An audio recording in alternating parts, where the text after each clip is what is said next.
Welcome back, ladies and gentlemen, to the Aches, Pains, and Gains podcast. Episode 7, I do believe, depending on when this episode gets released.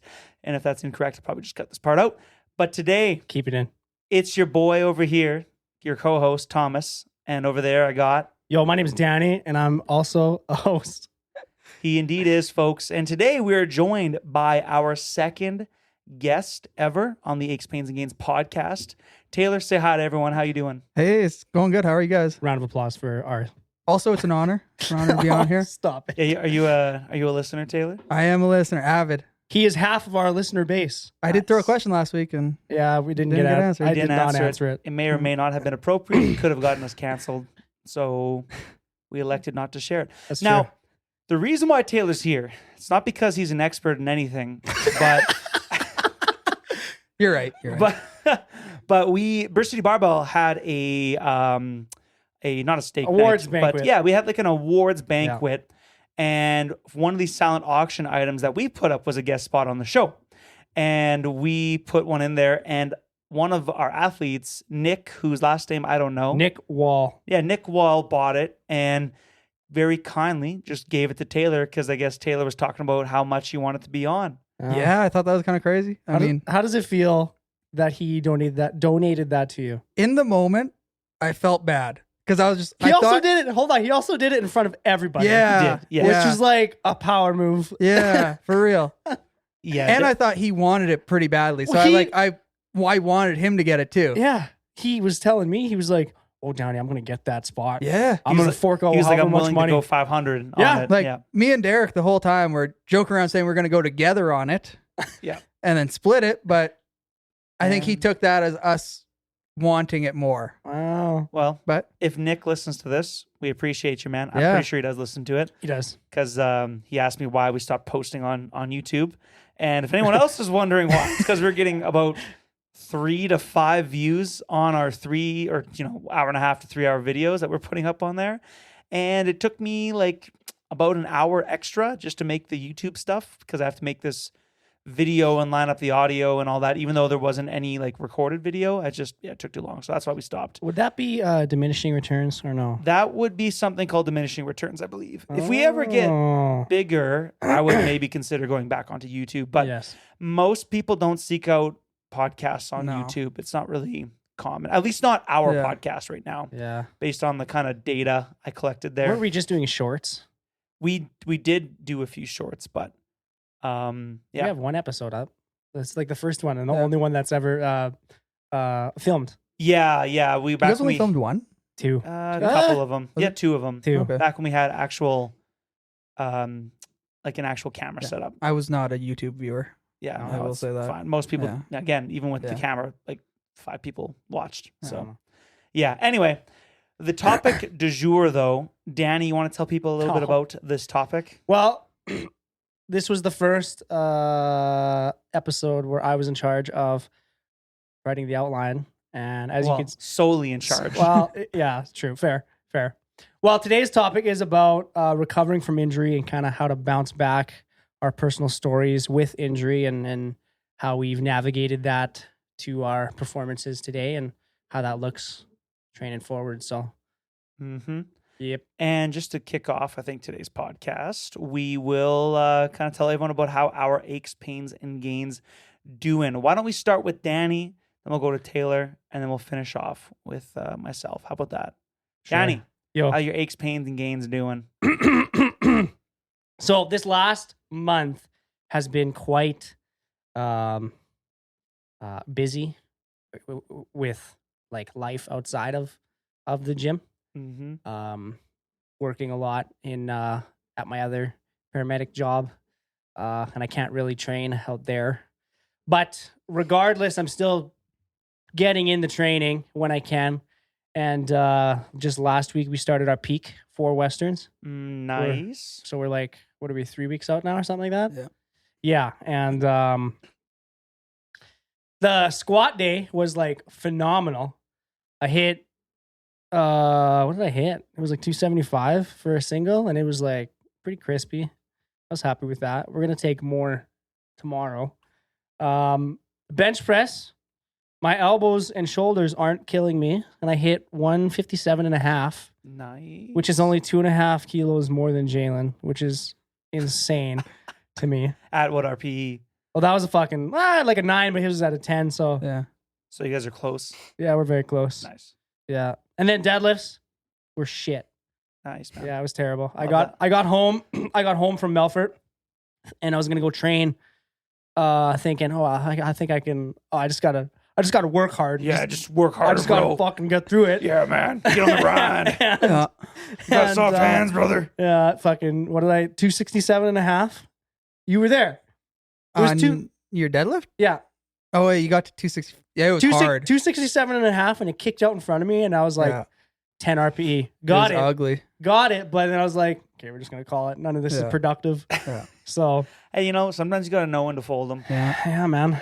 So, well, we're gonna rest up here, and next week will be a much better week because I'm not working near as much. So, fair enough. yeah, man. Your the aches and pains are kind Aches. of at bay. Aches and pains are at bay. Yeah, like my upper back. Like I said last time, my upper back always gets sore. Couldn't tell you if it's from squats or deadlifts or whatever, but like whenever I unrack the bar, it's like I can feel it. Yeah. And I don't know. But then it goes away. Well, it's always there. I don't Oh, know. yeah. I Like just even live just with it. even just sitting here, moving around a bit, it's I could feel it. A little stiff. Yeah. So I think I don't know if I need a massage. Maybe we'll take a body break during the podcast so hey, these old men here can move body around. break. You know that? You know Yeah, what I'm alright, talking that's about? exactly- yeah. Hell yeah. Anyway, that's it. Nice. Taylor, how are your aches, pains, and gains? Well, first off, I've been waiting to hear that question. Oh, that's good. Hey, aren't you his coach? Yeah. You don't ask him that regularly? No, the fuck? Yeah, fair enough. No, we don't talk. We No, don't talk. you don't talk. Aches and pains. Oh, Honestly, like pretty good right now. Like got like the odd like elbow pain when I'm squatting or Yeah. last couple days I've had like some hip tightness, but that's from sitting in a car for a few hours yesterday and Yeah. you know, not stretching enough and moving enough. But other than that, I'm actually like for the first time in like, I don't know, 6 to 12 months, feel like I'm like injury free and like pain free right now. So Nice. it's pretty sick. How's your Pretty training? sick. Tell us about today. Come on, For I can't tell them for you today. 4 gains. Yeah, Like I for gains. squatted an all time PR today at 260. Hoo-wee. Attaboy. Attaboy. 2 weeks ago, I deadlifted an all time PR at 265. I was there for that one. Yeah. Crispy. Yeah, Crispy. that's good. And last week, I benched an all time PR at 150. It's nice when that Which is happens like- before a meet, hey? Yeah, everything seems to be like actually ticking up right now, which is Yeah. like typically like one's lagging and not working with me. Like Yeah. typically it's my deadlift or my bench. Yep. But right now, both those like kind of seem like they're better than my squat for once. Like it's Yeah. like, which I hate, but I love. Like I love to squat and sucks when that's not the best lift at the moment. But Yeah, that's fair. That's how I feel today all the time. feels like it's back. Nice. Yeah. That's good. Yeah, I saw. It was good. It was clean. Yeah. Yeah. Would you say 8.5 RPE or something like that? 8.5, 9, Yeah. Yeah. It was deep. which too. is like take a little more next week. Well, your first was it 250 a couple weeks ago? Yeah. Fucking hard. No, 245. Was it 245? 245 Yeah. was like a 9 Yeah. 2 weeks ago, and then I took it as my last warm up today. Yeah. He's like halfway up and he's just shaking his Yeah. head in the video. Yeah, I was No, mad. I was yeah. mad after that one. yeah. I remember Squatted that. 230 for 6 like 3 days before that, and I Yeah. couldn't squat 245. That's right. Yeah, What the that's what fuck, pissed eh? me off. Yeah. That's what Well, made you're me probably- mad that day. Maybe you had like some residual fatigue Yeah, from probably. that from that AMRAP. So Yeah. I also went into that day not knowing what my program was. oh, classic. I wonder why. Texted Danny, said, "Hey, I got a shaker cup full of pre-workout here. Should I take it or not?" Oh, that's funny. Based on the workout, yeah. Should Either I- way, I told him I was going to squat a single at 8 that day. I was going to do it whether Oddly he enough, wanted that's or not. what I had planned. Yeah. Yeah. So It was Monday. Yeah. it was good. But yeah, all, no. all things worked out. Yeah. Yeah.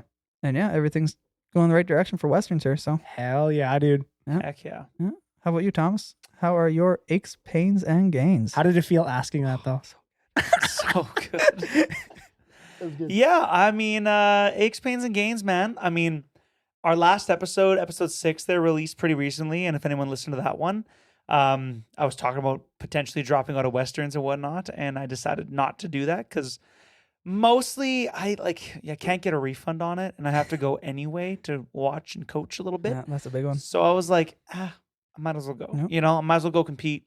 And I'm glad I stuck it out because honestly, me and my coach made some changes to the program, and things have been just blowing up the past couple weeks. Like, this just today, I squatted like 240 kilos for a single at about RP 8.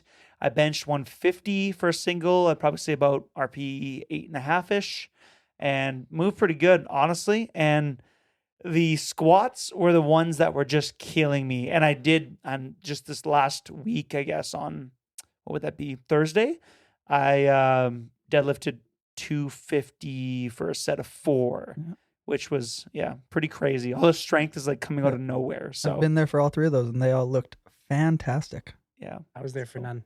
Yeah, well, It's all right. it's all right. But the deadlifts and the squats were the ones that were taking the biggest hit because I had like a big flare up of back pain, which I was talking about in the last episode, and things were just freaking hurting. Like all the steps and working in the hospital and lifting patients and stuff like that. I think it would definitely kind of contribute to it, and then also trying to push the envelope with training. But what we started doing with squat is super interesting. It's like kind of like fatigue singles. So I've been hitting all these singles after doing 6 sets of 3 at about like RP 5 or whatever, like 60-ish%. Light work, yeah.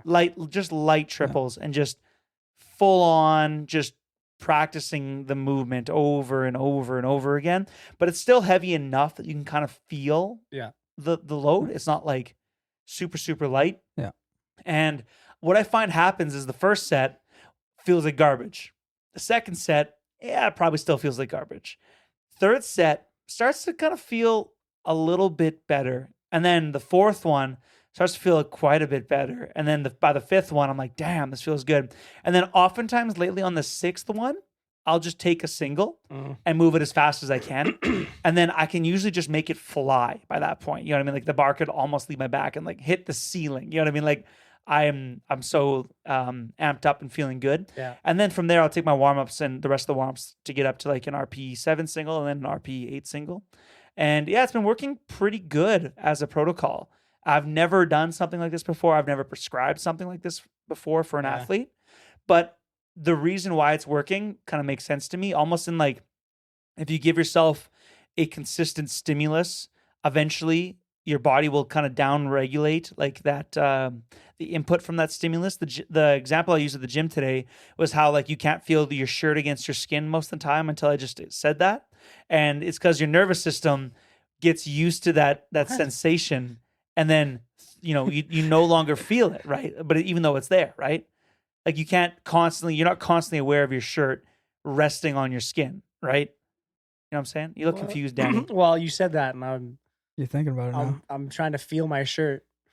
Yeah, and then it's like because it's there all the time, your body kind of down regulates that like sensory input that you're getting from it, even though like it is your shirt's still there, right? Yeah. We're not sitting around here shirtless right now talking on this podcast. We could though. We could be. We Just a bunch of be. bros. What's stopping us? Yeah, I mean, sure, we have no video up. No one would know. No one would know. But yeah, so I think that's why it's working so well.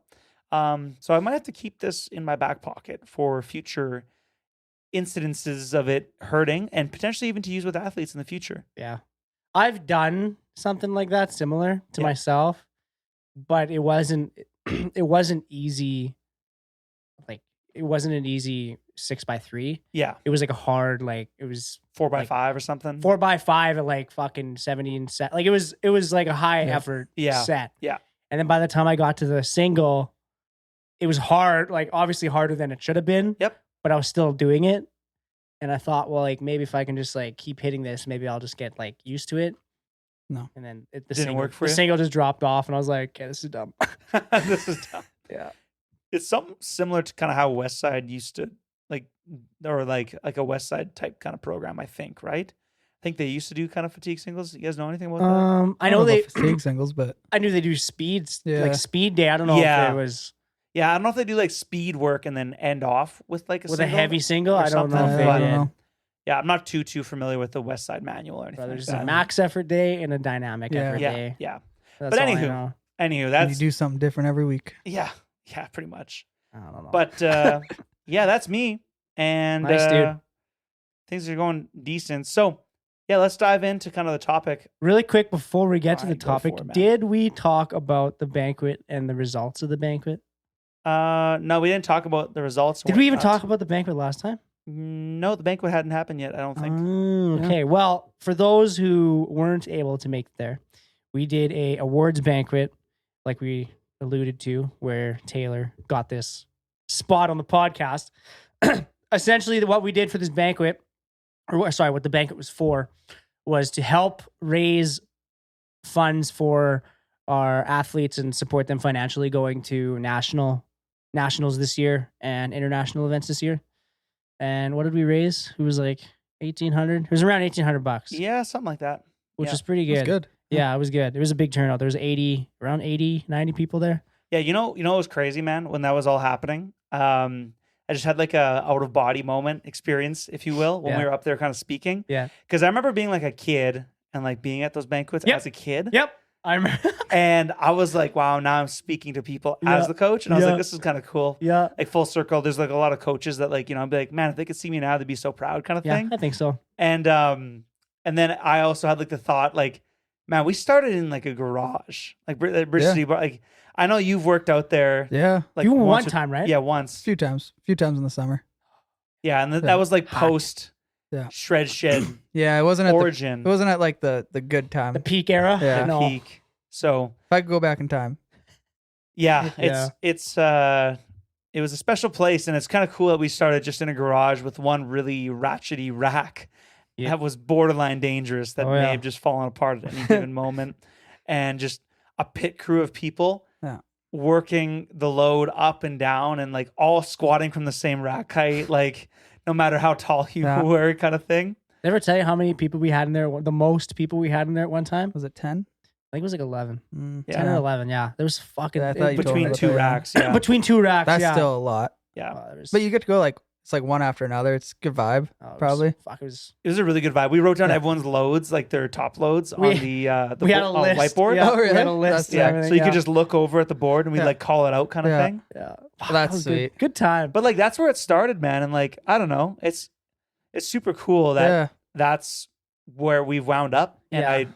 I really am looking forward to like what the community becomes. And we're like our reach is greater than just Saskatchewan too. Like I think you so. know, It's getting bigger. Yeah.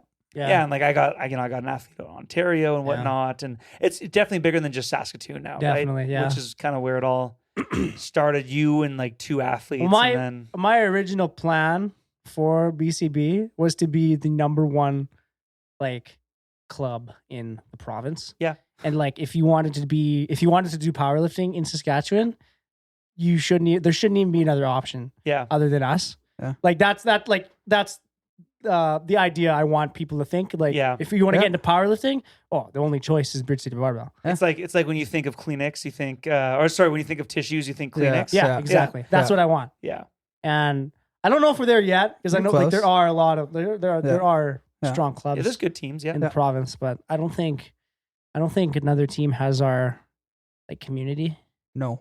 I mean, I can't really speak to really a lot of the other communities, but we definitely have a very unique community, and Rise Strength Lab's a big part of that. Yeah. Rise is a very big part of that. Yeah. I Because will- like I they've will say always that. been very accommodating to the powerlifting community, and it simply wouldn't be possible. Oh yeah. Like there's currently like two clubs that work out of like Rise, essentially, right? Yeah. So it's like between Bridge City Barbell and Mongrel, it's like there's tons of powerlifters, Yes. Yeah. and I don't think powerlifters really go to another gym in Saskatoon. No. There's a There's a few few. There's a Yeah. few. that go to Yeah. Barbarian, I think, but it's very cool. Like the like growing a community, even like working through my aches and pains and stuff like that. I don't think it'd be as easy if I was just solo in a gym, No. like a home gym or something, or a Good Life Fitness or something, because I don't think I'd be as willing to push my limit without other people around me Yeah. No doing way. the same. Yeah. And oftentimes encouraging you to do the same. Like during COVID when we had to like divvy up the equipment and send Yeah, it that off kinda to like sucked, your yeah. house and my house and Yeah. all that. I wouldn't say I was like depressed, but like It was sad. training, I was sad. I was Yeah. like, this fucking Yeah. sucks. I had like I had 260 loaded in my basement, and I was like, okay, here we go. Yeah. Like it just sucked, man. I'm fair. grateful for it, but Yeah. it was I it was definitely not miss the the same. social community in that Yeah. aspect. That's why my workouts take so long. It's because of Yeah. the social part. Exactly. But yeah. Anyway, what was I? And then you were going to say that we gave it a few awards. We gave out a few awards, yeah, and we gave out a most improved lifter, a best or top female, top male lifter, and bless Dean's soul. But the award was supposed to be called the Iron Heart Award, and he called it the Heart of the Lion. Heart of the Lion, Yeah. which Still not a bad name. Or heart it's of still not a a? bad name. Yeah, it's Just not a bad. Heart of the Lion, or Yeah. Heart of a Lion, or whatever. Yeah, I can't whatever it remember. is. Yeah. And so we gave out our most improved lifter award to Jalen Nelson. Yep. Who's a phenomenal lifter all around, Yeah. but in particular his bench Very press. good bencher. Excuse me. And then- Who just hit 155 kilos. Was it last week or a couple weeks Yeah, it ago? was during Sheffield, so It was like a during week ago. Sheffield. It's a big bench press for a small guy. Yeah. Oh, For a small he's- fry. For a small Yeah. fry. What weight class is he again? 66, man. Yeah, that's pretty Yeah, that's freaking stupid. crazy. That is quite large. And then best male Yep. went to Bo Trong. Yep. I actually don't know if that's actually how you say his last name. I've never. Whoa, what do you mean you don't know? I'm pretty sure. I've only ever seen it spelled. I don't think I've ever heard it out loud. But I know he got mad at me one time when I typed in the you called the- him Tran, didn't no. you? It was the CP the SPA records. Oh. I typed it TROUNG oh. like Trong, And he emailed you. and he emailed me, and I was like, oh, sorry, bro. yeah. How do you But- spell it? TRU. TRUONG. Oh, okay. Yeah. I don't know how that's pronounced though. And then best female. Best female was Kelsey Goodmanson. Yep. And then the Heart of the Lion Yeah. Award went to Taylor here. Yeah. And split with Jake Paxco, who was supposed to be on here, but had a sudden work thing that he had to attend to. So we miss you, Jake. Lawyer business. Yeah, rest in peace. Nerd. Imagine working. Imagine working on a weekend. Crazy. But, that lawyer, that first year lawyer articling life sounds rough. Sounds tough. Sounds very exhausting. But yeah. Anyway, what do you guys say? Should we jump into our topic du jour? Was there anything else to add from the banquet? I think that's pretty much it. Thank you for coming out if you did. Yeah. Yeah. I'm was very a lot of fun. excited. I'm very excited for the next one. Yeah, I Yeah. want to do the next Yeah. one. Oh yeah. Have it try and get it to be bigger Bigger. and get funding for athletes that want to travel because Yeah. that's yeah. hard That's to massive. Yeah. That's expensive, bro. I Flights in Canada. Yeah, like I predict. Well, did you see the Westerns put out the sheets for like targets? Yeah. You have to hit Yeah. to make the teams. Did you see that? Yeah, I did. Jalen just has to show up. There's nobody in 66, so he should. I guess depending on how the rest of regionals go. I guess, yeah, but I he don't should know. be able to.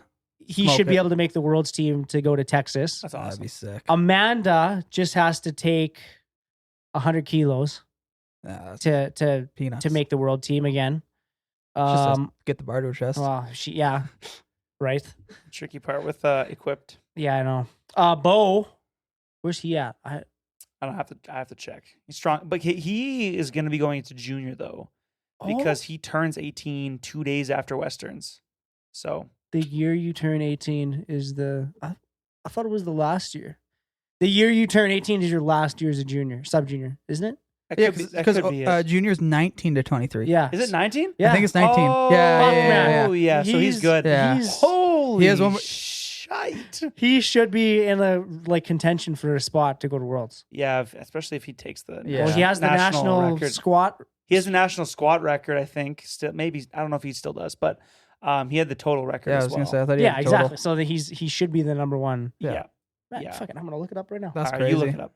I'll That's introduce our crazy. topic du jour here and talking about coming back from injuries. On the previous podcasts, I know Taylor's listened to those. We've covered in depth kind of pain and injury, some of the mechanisms of pain and injury, Yeah. but we want to shine light more so on the very human experience of dealing with an injury and coming back from it. And what does that whole process look like? What have we done that kind of works, maybe didn't work, maybe the darker thoughts we had to contend with at those times when we weren't feeling at our best and whatnot. And the thing is, injury's kind of inevitable.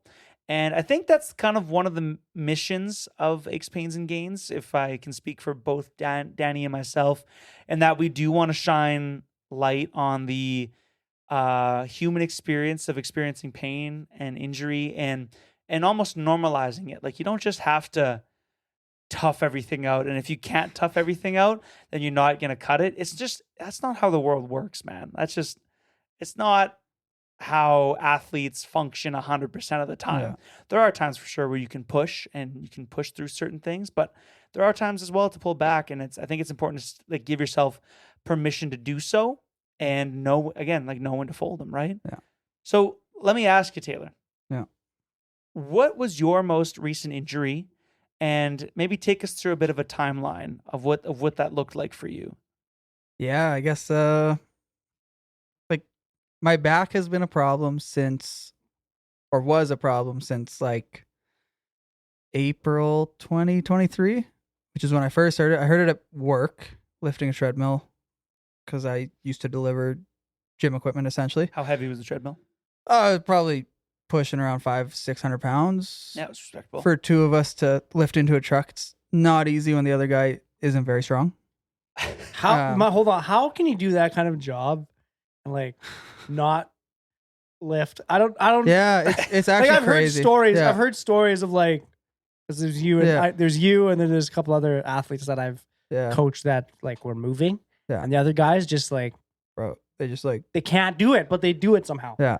It's kind of impressive. They just build a resiliency to it. Like it's got that dog in them. But yeah, so Okay. I tweaked my back, and that was 4 weeks out from the foundation open, which up until that point, like training was like on point. Yeah. Everything was like going towards like probably a 600 squat, 600 deadlift-ish area. Yeah. Bench was what it was. Yep.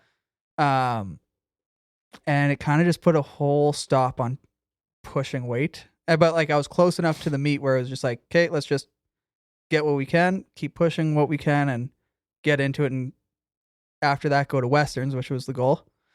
So whatever, like I still PR'd my total at the meet, like just kind of taped everything up and made it feel good on meet day. Duct taped yourself and took some Tylenol and Advil. Exactly. Like I was living on 2 Tylenol extra strength before the gym. I'd leave some days. It just wasn't healthy. It wasn't really good mentally. I kind of started to like notice I wasn't enjoying it as much. Oh yeah. But I already paid money to go to this meet. And too late to back out. Yeah, it's too late to back out. Yeah. And so after foundation, everything was feeling good again. We were pushing towards Westerns. And then about 6 or 8 weeks out, I re-injured the back. And that was when I like really started to hate it. What did you feel when you re-injured it? The same thing, like a twinge or a tweak? So the first time it was like numbness in my back for the whole day. And I went to the gym and like tried to squat, and like bottom of the squat, it just hurt. Yeah. Second time it was like, didn't even like go numb. It was just like, oh, like uncomfortable. Like there's like a pinching in my lower back. And as soon as it happened, I was like, oh, this isn't good. Like this is going to be a problem here. And then I was just like, wasn't even the end of the day. I was just mad for the rest of the day. And it was with the same coworker who I got hurt with first. Yeah. So then I was like, oh, this guy doesn't know what the fuck he's doing. Like now I'm not liking working with this guy. Days get longer. Yeah. And I never told you, Danny, but like, oh, I had a conversation with like my girlfriend about dropping out of Westerns that like 3 or 4 weeks in advance because like 23 Westerns. Yeah. Oh fuck. Because I was just like, I can't lift what I want to lift. It's not fun right now. Yeah. And basically she's like, well, hotel's already paid for. We might as well go. Like, you can't get your money back. What's the point in not going now? Like, yeah. I was like, oh, whatever. Like, so then I talked to Danny and I was like, yeah, like, why don't we just like train through it rather than peak for the meet, and then just like go into a different meet, get healthy, and not focus on like pushing everything for Westerns. Yeah. Yeah. Because there wasn't a point. I wasn't going to get a PR total or And we did dial everything back. I Yeah, remember that, like a lot. like my deadlift went from like I was pulling well over 500 to, well, today we might pull 405, like, Yeah. and Yeah. work up to, 190 kilos sumo. Oh, that doesn't feel right. Let's try conventional. Yeah. Work all the way back up. Get it, but still not moving it great. So, well, we'll just keep it there. And then we made the decision to switch over to conventional, which miraculously, like, just didn't hurt my back. And Yeah. Which is weird to me. yeah. And from then, like, we got through Westerns, got like 6 good weeks of training in, and it was like I was feeling like I was ready for a deload and whatever. And then at work again, I think, or no, it was Was it the AMRAP day? Danny gave me the option to do a 3-rep max or an AMRAP at 205. So I could have chose to do like work up to like the heaviest set of 3 I've ever done, or AMRAP 205 kilos on my deadlift. And well, if you give me the option, I'm going to go heavy. So In hindsight, I should have gave him the option yeah, because we were training with loads yeah, it was, like around like 200 yeah, the heaviest. no, like nothing close to like a 3-rep max. Yeah, the heaviest load I had weight. handled up to that point was 205 kilos. Yeah. And it was like we were stacking volume up rather than adding weight every week. Right. So it was like Right. one week I did 5, then 6, then 7, then 8. Yeah. We were trying to like And then we were going to AMRAP that weight at the end of the block. right. And then he said, oh, well, try for a 3-rep max. And I kind of jumped the gun where like I got to 220 kilos. I was like, this would be like a solid like 3-rep max, but it's moving really good. And then 230, it moved really good. Then I got to 240. I was like, well, if I triple or if I do more than 1 rep with this is an all-time PR for conventional. So Yeah. let's go for it. So I got 1 rep and it moved really good. Second rep moved really good again. And then that 3rd rep, I got it to my knees and I just felt everything go. Like it was like, in hindsight, like I just don't think I braced hard enough. Like just like my lower back just like gave out. Uh-huh. And I like my first reaction, I set the bar down and I was like, I gotta go walk. I just went to the treadmill for like 10 minutes and I just walked. Cause I was kind of scared because I've never felt pain like that. Where it was Yeah. like instant and like I was alone in the gym too, where I was like, oh fuck. Like I Oh shit. was like, I don't know what to do So here. you had like no sounding board. Yeah. Yeah. Yeah. So I just like I went and walked and I was like, hey, well, like maybe we're gonna see like strip the bar down to a plate and just like try a couple deadlifts, see how it feels. And like I could pick it up, but putting it down was like excruciating. Mm. So I like messaged Danny and I was like, hey, this just happened. He sent me the video and I watched it and I was like, what Yeah. happened? Yeah, like I felt like I couldn't walk. Like Yeah. I like instantly I was like, oh, my legs don't work. Like scared. So we went back to physio and, started working with Adrian, which I've worked with the whole way through this back injury. So, we had a good relationship and told me to do like a modified 5-3-1, which Danny wrote up quickly for me. And, did 5 weeks of basically nothing. A slow rebuild. Like it was good that it was boring, but like Yeah. I was getting workouts done in like 30 to 45 minutes and it was like squats and bench. And I was like, this shouldn't be like I shouldn't be able to do this, I don't think. And whatever. So we got through that. And since then until like this little peaking block we're in, like we've kind of just like haven't added weight to anything. It was just like add volume and just hit lots of reps and get everything kind of moving again. But it was a long process and probably the most frustrated I've ever been. Just like trying to feel good.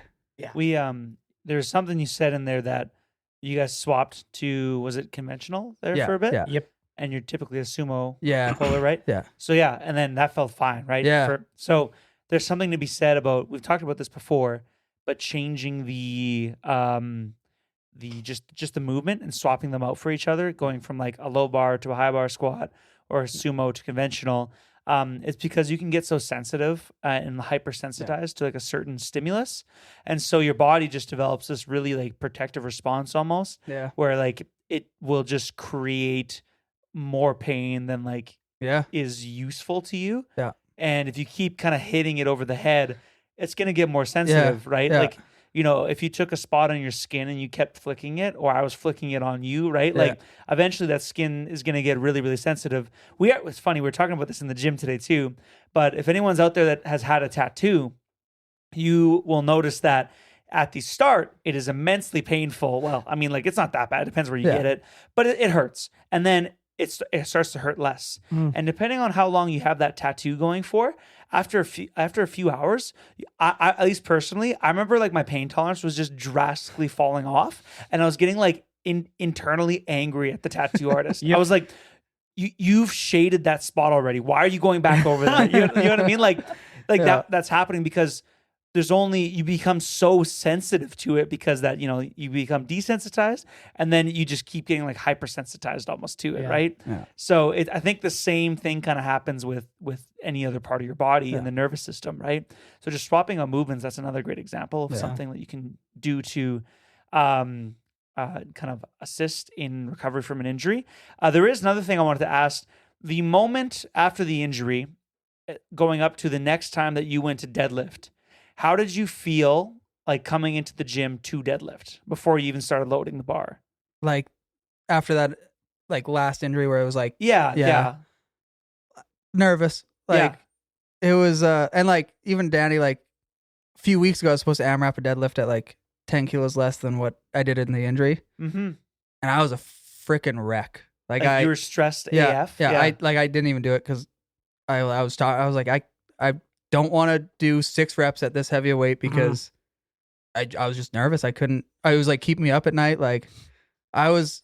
The training all showed that it was possible. And like I guarantee he was getting stronger. Everything was moving fine. Yeah. It was just a matter of like. And this is where coaching is more than just spreadsheeting, right? Yeah. Right? So like that day, like instead of doing a set of 6 at 230, we just worked up to a single, and like that was so much easier mentally for me because. Because 1 rep, I can do that. Like, that's quick. That's easy. What did you hit? Do you remember what you got? That was when I hit 265. Oh yeah. I'm not gonna lie to you. Your mic is pointing straight up into the air. That's because I keep sliding. Hold on. I was like looking at this. I was like, you look like a toddler. Yeah, just stay nice and close to that mic. There. Okay, I'm sorry. I'm sorry, everyone. But yeah, no, going into that, like the first few sessions back. Was definitely nervous, but it helped knowing like when we were going into that like 5-3-1 where it was like I think we had like 170 kilos as like my first set of working weight. Like it was like so light that I knew it was gonna like it would move. Yeah. It was just like getting that movement back and like doing it was stressful. And getting over the fear of it, right? Because you're hesitant, right? When you're going to do it, right? Yeah. There's lots of people and physios and stuff who believe too, like the way you choose to move around the gym. And you can even look at people like while they're picking up objects like dumbbells and plates and stuff. And the way they select to do those tasks usually has something to do with their previous experiences and injuries as well. So like even your deadlift technique can shift over time because of like previous injuries. That's why like personally I've narrowed my deadlift stance in for sumo, kind of went to more of a frog stance. Yeah. And like if it works, right? And I also feel safer. You know what I mean? Like I can let that part go a little bit more. So by, finding little ways to kind of work through things. And then you also just need like slow, controlled, graded exposure to that stimulus again because of the psychological aspect of injury, right? Because like you're saying, man, it was affecting your sleep. Like, you probably at times had moments where you were unsure if you'd be able to PR again. Like I'm sure it crossed your mind. That was definitely a spot. Like there was after Westerns, I was like going to the gym. I was like, yeah, like this might be it. Like I might not PR again. I'm washed up. Yeah, I'm baby. And then I had that thought of like, well, if I don't PR again, like what's the point? Yeah, man. I was in a pretty dark spot. I've been there. I don't know if Danny's ever been there. I can honestly say I've never. You're the most uninjured powerlifter I've ever fucking met. I know. Yeah. It's stupid. Insane. I don't know. But then like, tell you. Today when I PR'd that squat, like I just sat under the bar and like smiled for like probably 5 seconds. Hell so I was yeah, like, dude. Just like felt good. We're and back. Like I'm not like that like emotional like rah type of guy. Like when I'm lifting, I can chat, joke around the whole time of a meet, and I think it pisses people off because I'll sit there and I'll try to like, I'll look over at like Jake, who is the total opposite to me, and I'll like try to joke, and I'm like, oh, he has headphones, and I got shut up. Like, Yeah. I know what you mean. yeah. I know what you mean. But when it's time to go, I know it's time to go. Yeah. Like me at last chance. What did I say before bench? You just showed me. Oh, Before I'm bench. coming for them all. No, I was like, that's it. I'm coming all over you now. There was a quote that Dean said during a Christmas supper. It was fucking hilarious. Anyway. Weird thing to say to meet. Oh, weird thing to say at Christmas supper. In general. Any context. Hey, all I heard was Taylor laughing when I was walking to the bench. You also That's like all. right before you looked at me before your second attempt, you gave me your headphones. You're like, listen to this. Oh, what And it was was like some like bullshit like country twang. When before squats, he was turning into like a caged animal, slapping himself in the face. Yes, Like, You're like, and then when you go to bench press, you're just like, oh, thank God I get to lie down. Yes, hey, Yeah. exactly. So you just put on some nice relaxing music. Yeah. That's funny. Something to make me feel good. yeah, That's all. Yeah. that is bench though. Well, but I mean, yeah, back on that kind of topic of your injury there, and whatnot. So like, it's feeling pretty good like now, hey? Yeah, yeah. Like there's like the odd time where like just like sitting and like moving around, I'll be like, oh, like I feel my back there, but it's not like the pain isn't there. It's just like, oh, like I'm just tight. Like Or you just like feel aware of it. yeah, exactly. Like today in the gym, like my back was tight after squatting. It wasn't sore. Yeah. Like it just So did you still experience a little bit of like anxiety before today's squat? oh yeah. Really? Oh yeah. I get but, like- really anxious before my deadlifts and my squats. Yeah. I have like So is it just like the weight itself or like injury? Like you're like, I don't think about injury. It's just like, oh, I haven't done this before. Yeah. Like, Yeah, And- I think there's the load for sure. Yeah. Sorry, go ahead. I was just like, the last thing I ever want to do is miss a squat. Yeah. Because I hate he prides himself Yeah. on not missing a squat during our time yeah. as I've an missed athlete and coach. I've missed one squat. and it was in competition. And it was on depth. Or no, I've missed two. I guess one on depth and at foundation. You still stood up, but that doesn't count. We YOLO'd out a 270 and just got stapled. Oh yeah. I think squats. He looks at me in the eyes. He goes, "I can pull anything to my knees." Fucking doesn't even budge. Yeah, that was funny. That was a 30-kilo jump on my last It deadlift. was. Yeah, It was a that's bold. fucking Hail Mary. If I would have hit it, I thought I was going to get my national total if I I think that's pulled what that. it was for. Yeah, that's what it Yeah, was except for. we missed low. We were 10 kilos less than what we needed. Oh shit. No. Yeah, I was That's sitting there funny. because Amanda wasn't doing the math for it. I was just like trying to do it myself between getting attempts in. And I was like, Yeah. just throw this on. Like we'll make it work. Yeah, just do Whatever's ours there. Sit there, try to take ammonia, and no water's in the ammonia. it. Oh yeah. Nothing's getting So there. he's just smelling it, but it's nothing. And he's just, I gotta fake it. So- Yeah. I just had to pretend it worked. yeah. Just as You're like, woo! I heard bar was low. I was like, I gotta go. That's so Yeah. funny. I was gonna say though, with a squat, I think there's like a special level of anxiety that just comes with that movement Yeah, when it's really heavy because it's Yeah. like one of the only ones that could like kill you. crush and kill Yeah. you. You know what I mean? Yeah. I think there's always a little bit of that, even though like Yeah, if you have spotters and you know what you're doing and you set your safeties properly, like the odds of that happening are like virtually like zero. Yeah. But I think like the load like there comes into it like a factor. And I know for me, I've had like a bunch of lower body injuries. My upper body has stayed relatively unscathed. I don't know for whatever reason. But it just seems that like that contributes to a bit of the anxiety. And I also have like that off and on kind of knee pain. Yeah. And like it can get so bad for me that like sometimes I'm like worried that it's like gonna come back if something happens and you Yeah. get super sensitive for, squatting really heavy. Yeah. And then it seems like to only come up when I'm squatting really heavy. Yeah. But that protocol I'm doing right now actually seems to be helping a little bit with that as well, which is also interesting. Yeah. yeah.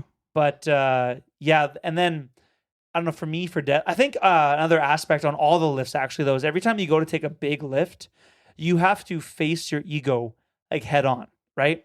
There's the like perception of yourself and like who you think you are and what you think you are. And then you will be shown that the moment you attempt your squat or any lift, right? Mhm. So if you have a lot of this, internal like fixation on this number or something like that, and like you place your like your value as a lifter or as like a person on this number that you're gonna lift, and it doesn't go your way, like you feel a certain way when that happens, right? You Yeah. know what I mean? And we're all wrestling with that to a certain degree. And that's why sometimes calling RPEs is difficult for people. And it goes both ways. Like your perception of yourself and how strong you are doesn't match up, and you think you're weaker than you are, or you think you're way stronger than you actually are. So people overshoot or undershoot their RPE. And it's interesting coaching lifters kind of through that, and like it's definitely related to your own personality as well. But I think that's where the anxiety comes from in terms of that, at least for me. Yeah. So I don't know if you have anything to add to that, Like, fellas. well, like I think the anxiety for me is like, if I have it, it's good. Yeah, like, no, I agree. Like it means that I'm like, I want it. Yeah. There's a chance for failure, Yeah. right? And that's partially where it comes from as well. We've talked about it before, but there's like a sweet spot for like the level of stress and like psychological arousal that you have for like a given lift or a given task in general. Yeah. And you know, the level of psychological arousal is going to be different for each type of lifter. Yeah. And it's going to be different for each lift as well for many people. We were just talking about Danny's a, you know, uncaged, like feral animal when he squats, and then he's listening to two-step and country, boot, scoot, and boogie when he's bench pressing. And then he'll crank it back up a little bit when he gets to deadlift. Yeah. That's exactly it. Yeah. I'll try to turn it back on for deadlifts. Exactly, right? And each lifter kind of does that differently. And but there's that certain level of stress that I think is necessary. And you know, it's like the classic kids sport coach speech of just saying that if you're nervous, it just means you care. Yeah, kind of thing. exactly. Yeah. I was just gonna say, boys, I have a exact quote from Dean Yeah. during high school wrestling. Yep. And it was before a match. I said, "Man, I'm nervous," and he goes, "It's just because you care." It's true though. It is, And yeah. it's true. Yeah. I had a hockey coach give me that one before, The like same one, yeah. city final Yeah. game or whatever. And you know what's funny? Actually, he asked us. He's like, "Which one of you guys is nervous right now?" Kind of like right before we're about to go out, and the room was like really quiet. Like people were nervous. Yeah. You know what I mean? And only like I don't know, half of people put up their hands. Yeah. And he's like, "Good, you should be. Means you care," kind of thing. Oh. And the people that didn't put their hands up, they're just fucking lying. Yeah. Of course. Yeah, They're- exactly. Yeah. yeah. They They don't were want just- you to know they're nervous. Yeah, they're just trying to like. But I could also act tough. see, I could see like the other athletes who didn't raise their hand, Yeah. trying to like show. Yeah. Because if you show that you're nervous, that could be a sign of weakness. And Yeah. if your team, if Yeah. the opposing team sees that, Yeah, Yeah. that's true. Oh, you yeah. know, that's their way in. Yeah. And then they get in your head. But I get both sides. Yeah, you can You know. definitely. But I mean, like the opposing team's like not in there, so it's like, why are you lying, bro? I know what you mean. I know what you mean. Be honest. Yeah. Yeah, but you know, we're like young kids. and, Yeah. you know, like didn't have Yeah. any Oh, yeah. emotional intelligence whatsoever. So, yeah. Question: hit me. Did you raise your hand? I did actually. Yeah. Oh yeah. Yeah, I figured. I was well in tuned with nerves by that point because I was also a boxer while I was still playing hockey. Oh yeah. And I gotta say, boxing's by far the scariest shit I've ever done in my life. Bro, Yeah, that's crazy. I had my first fight when I was 12 years old, and That's so young. I was in grade 7, and I remember September 18th. I think that would be 2012 or 13, something like that. I can't do the math. And I'm 26 now, so someone wants to do the math, go for it. But basically, I had in my head this fight all summer. I was prepping for this fight, right? And you know, we were getting closer and closer and closer, and I was getting like, you know, more and more nervous. And the thing is with boxing is that person's going to come in the ring with the intention to hit you in the face. They want to hurt you. And I want to do the same. And there's no one else in there to help you, like in football or something. There's no team to back you up. The ref's only in there to make sure you don't die, essentially, right? You like obey the rules of the sport, right? That's their role, especially in amateur boxing. Like they have, like if you get like stunned, they're very quick to like end fights just based on that. If you get knocked down, that's essentially like a fight ender, like for sure. And they don't do like a time, like a 10-second get up thing? Yeah, they see like that's very bad for your brain.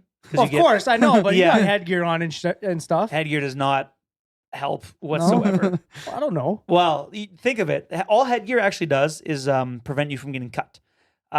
You getting hit in the face still accelerates your brain just as fast as having like no headgear on. It's like wearing a helmet in football. Like yeah. Although helmets in football prolong the impact, which disperses the force over a longer period of time. It's not the amount of force you got hit with; it's at the rate that it was applied to your head, right? That causes like such severe concussions and stuff. So football helmets do actually help, and like the modern ones are actually like, it's crazy, like some of the stats on them. But so like anyway, the person's trying to hurt you, and Of course. like I remember warming up for that, and like man, I was so nervous I could honestly like thrown up or whatever. I actually won the fight and everything, but man, I was so friggin' stressed like going into it. So like I knew that nerves were normal, right? For to be competitive, and they're actually important as well. Yeah. That was a very big developmental milestone for a young Thomas. That's crazy. Yeah. But did you ever get in a fight in hockey? Never. Probably not, because that'd be, how old are you again? Lethal. Yeah, fucking dude. I stopped playing hockey by grade 8, after grade 8. So I was like bantam, like first year bantam. Yeah. So there was no like fighting and whatnot. I also never felt the need to fight ever in general. Like, you know what I mean? Like, you know, I won nationals as a boxer in the 75 kilo weight class, right? Ooh. And subtle flex, but okay. well, I was like a fairly high level boxer. Yeah. And like I was like fighting with like pros in the gym, and you know, sparring them and training with them, and those guys were really good. So when conflict would arise, never did it ever like remotely cross my mind that I should make this something physical. You know what I mean? Like, because you would kill them. Well, there's or you're talking like there's that in the but, like, gym, or like you're no talking out in public, like public in the world, in football, in hockey. Like I never ever felt the desire to ever like make it something more. Well, thank God, because there'd be a lot of fucking fucked up people around. Or I'd just be in prison. There's that though too, right? Yeah. There are stories of people just getting hit with one punch, falling, and then hitting their head on a curb, and then someone gets charged with manslaughter. It totally changes their life, and they were just having a street fight. You know, it's like there's those stories, which my dad was very. He made sure I understood like what I was capable of. Right. I also felt no need to ever prove myself because I had that background. I mean, like, what would me beating up some like drunk guy at a party really prove? Like, dude, wow, fuck around and find out. I mean, you're the toughest guy there. Like the only time I would have ever escalated along with something was in the defense of someone else, which did happen one time in football.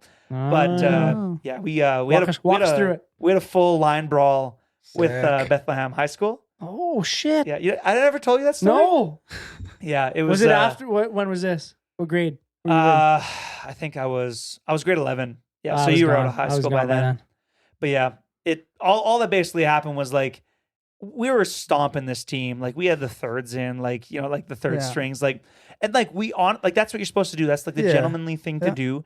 We're letting our thirds get some practice in, like the juniors and stuff, and like we're just whatever. Our team's just vibing, like we're having a good time. That school, I've been on the other end of that. On the other team, and it's fucking horrible. Yeah, it sucks, right? Yeah. And like we're not mouthy or anything. And then one of the other teams, I don't know about some of the players, but come on now. But one of the players from the other team shoved one of my teammates like right after the point after touchdown there, and my teammate was like, "Dude, what the F's wrong with you? Like why are you doing this or whatever?" He's like, man, just like have a look at the score. Like, let's just chill out here. Like, and then that sent the other guy into an absolute tizzy. And the guy all of a sudden just mobbed my dude. And then his team collapsed on him. So I flew into the fray. Yeah. And I'm not proud of it, but like I started grabbing people by the shoulder pads. And you don't punch someone in the fucking helmet. No, like, would you? You're an idiot. So, but I'm a boxer. Any boxer will tell you that they'd rather get hit 10 times in the head than take one good body shot. So I started hitting people in the ribs and in like the liver and stuff, like under the pads. And I remember hearing like some of these guys go like, ooh, like, high school. Yeah. That's funny. I that's like the only time I ever like escalated along with something and used those skills. Yeah. And then I remember coming off the field and like I was like, oh man, coach is gonna destroy me. I came off and all he goes is, were you defending one of your own? I was like, yep. He's like, all right. And he left it there. Who was it? It It wasn't Elder, was it? No, it was Mr. Hunseth. Like Is that the tall one that looked like the Elder? really scary one. Yep. Yeah. I remember him. With his Nice. coach, man. He was like 6'5", Yeah. all white hair, Navy SEAL cut. Yeah. Like, and he's got a huge scar going down his eye. He Oh, played, that's sick. he played Hilltops and everything. Yeah. And he's got this super deep voice. It was like a resonance that like you almost had trouble hearing him. Yeah. Like it was like Yeah. so low. Jesus. So he was like terrifying. Yeah, really, really nice guy at heart. I had But a coach in junior who was about 6'5", probably 275, yeah. and he played pro for 11 years as a linebacker in the CFL. Oh my God. And like my first year, he was our defensive coordinator, and like one guy's phone went off in a meeting, and they spent the first 30 minutes of practice running gassers. Oh boy. And it was like the next year, he was like our head coach, and we're like, oh, this is gonna freaking suck. But we had a line clearing brawl that year against another team because we like very clearly instigated it. I am not gonna lie and say they started it. Yeah. We were smacking a team. There's a overthrown ball on like third down, and our linebacker just like popped the receiver in the back after the play. Oh yeah. And ref missed it, but the ref caught their offensive lineman running full speed at our linebacker and taking him out.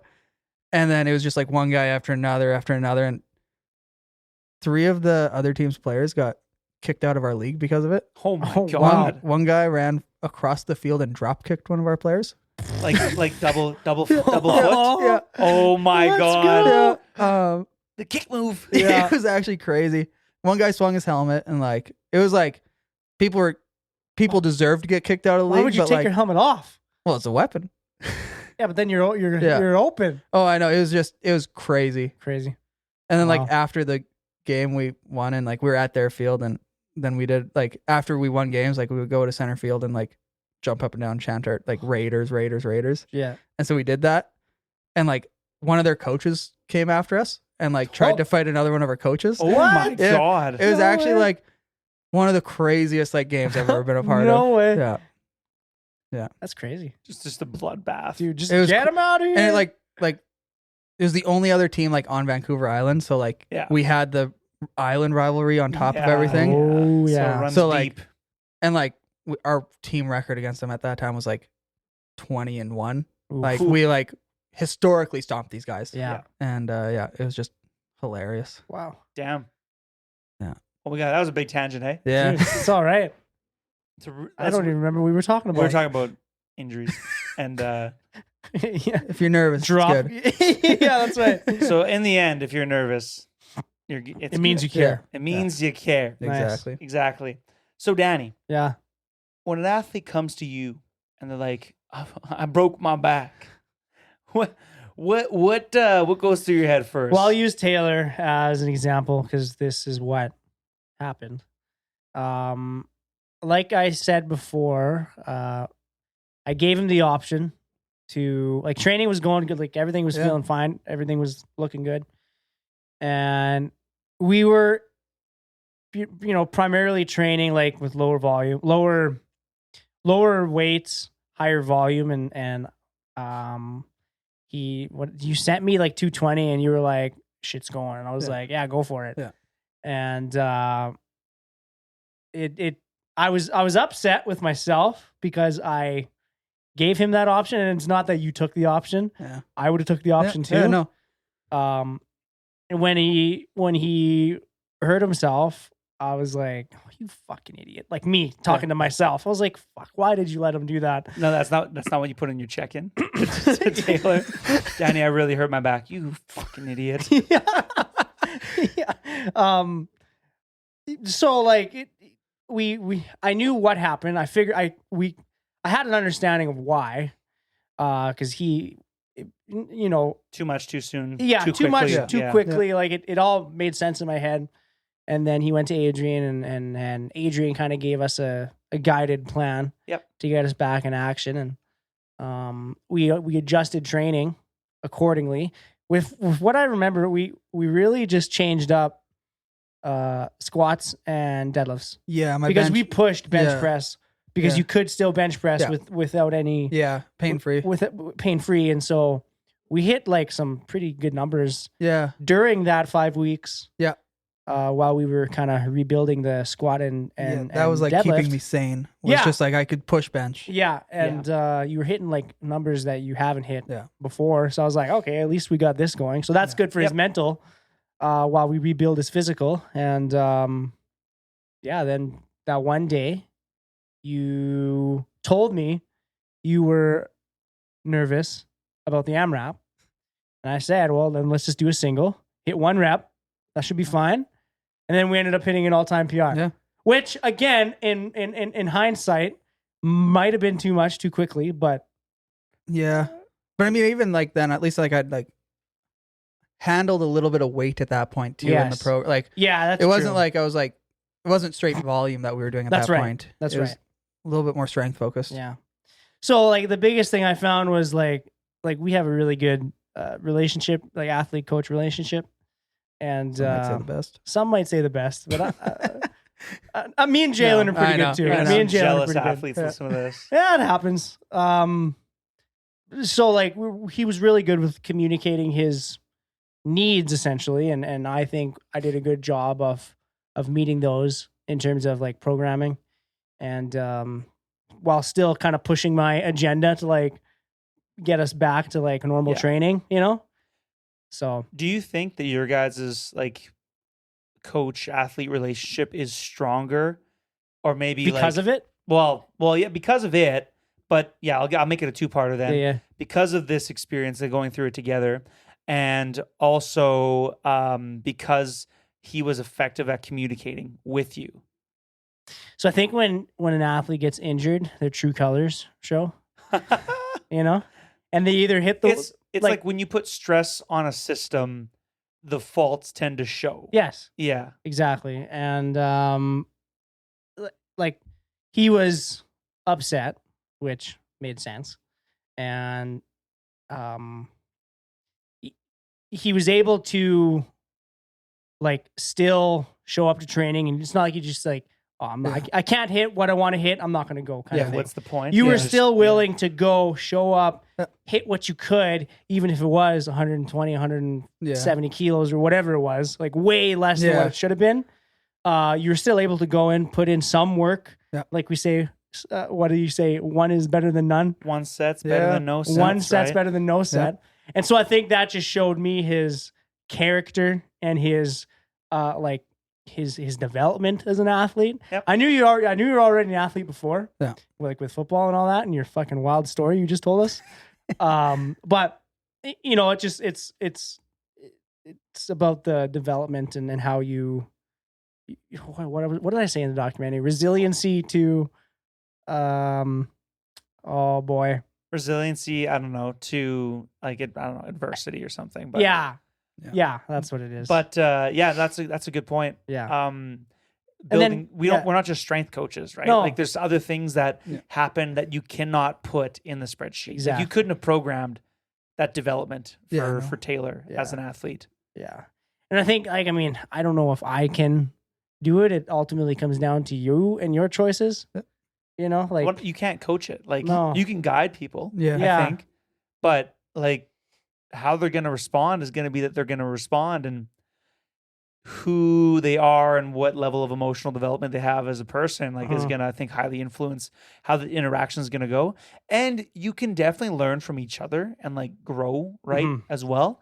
But I've found that like an injury can like put an end to someone's like quote career, if they let it, yes, right?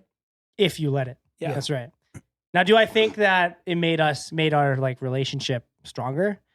100%, because that forced both of us to pivot on what our plan was, and him to like face something that he has to like overcome, which is this injury. But then me as a coach, I have to pivot our plan, get creative, and allow him to still enjoy training while still, I don't want to say rehab training, but like rebuilding our squat and deadlift. So Enjoy Yeah. training while training looking a little different. yes, Right. Yeah. Which is I think like as like a coach myself too, whenever I have to deal with an athlete that is, things go awry, that's when you start to learn like a lot about yourself as a coach too, and yep. and develop quite a bit. Jake, who was gonna make it on the podcast but couldn't, unfortunately, he had an injury some 16 weeks ago, right? Where he had basically like overstretched nerve. You can call it like a strain, I guess, for the nerve if you want, just to keep it simple. And he like lost a lot of strength on his left hand side of his body. Yeah. I think it was his left. I'm pretty sure it was his left. It was his left. Yeah. And he posted like a side-by-side video of him benching where he could barely bench, what was it, like 100 kilos. 100 kilos, right? Which Jake routinely benches in the high threes. He's been up to the low fours. You know what I mean? Like, Jake's a strong bencher. Yeah. And it was pretty crazy seeing this like occur. And we've been slowly rebuilding alongside the help of rehab professionals, alongside like rebuilding this over 16 weeks. And it's finally getting back to a point where it's like within spitting range of an all-time PR for himself. And it's really cool to see. I asked him in a check-in once, like, is there anything positive that you can take away like from this experience, right? Mhm.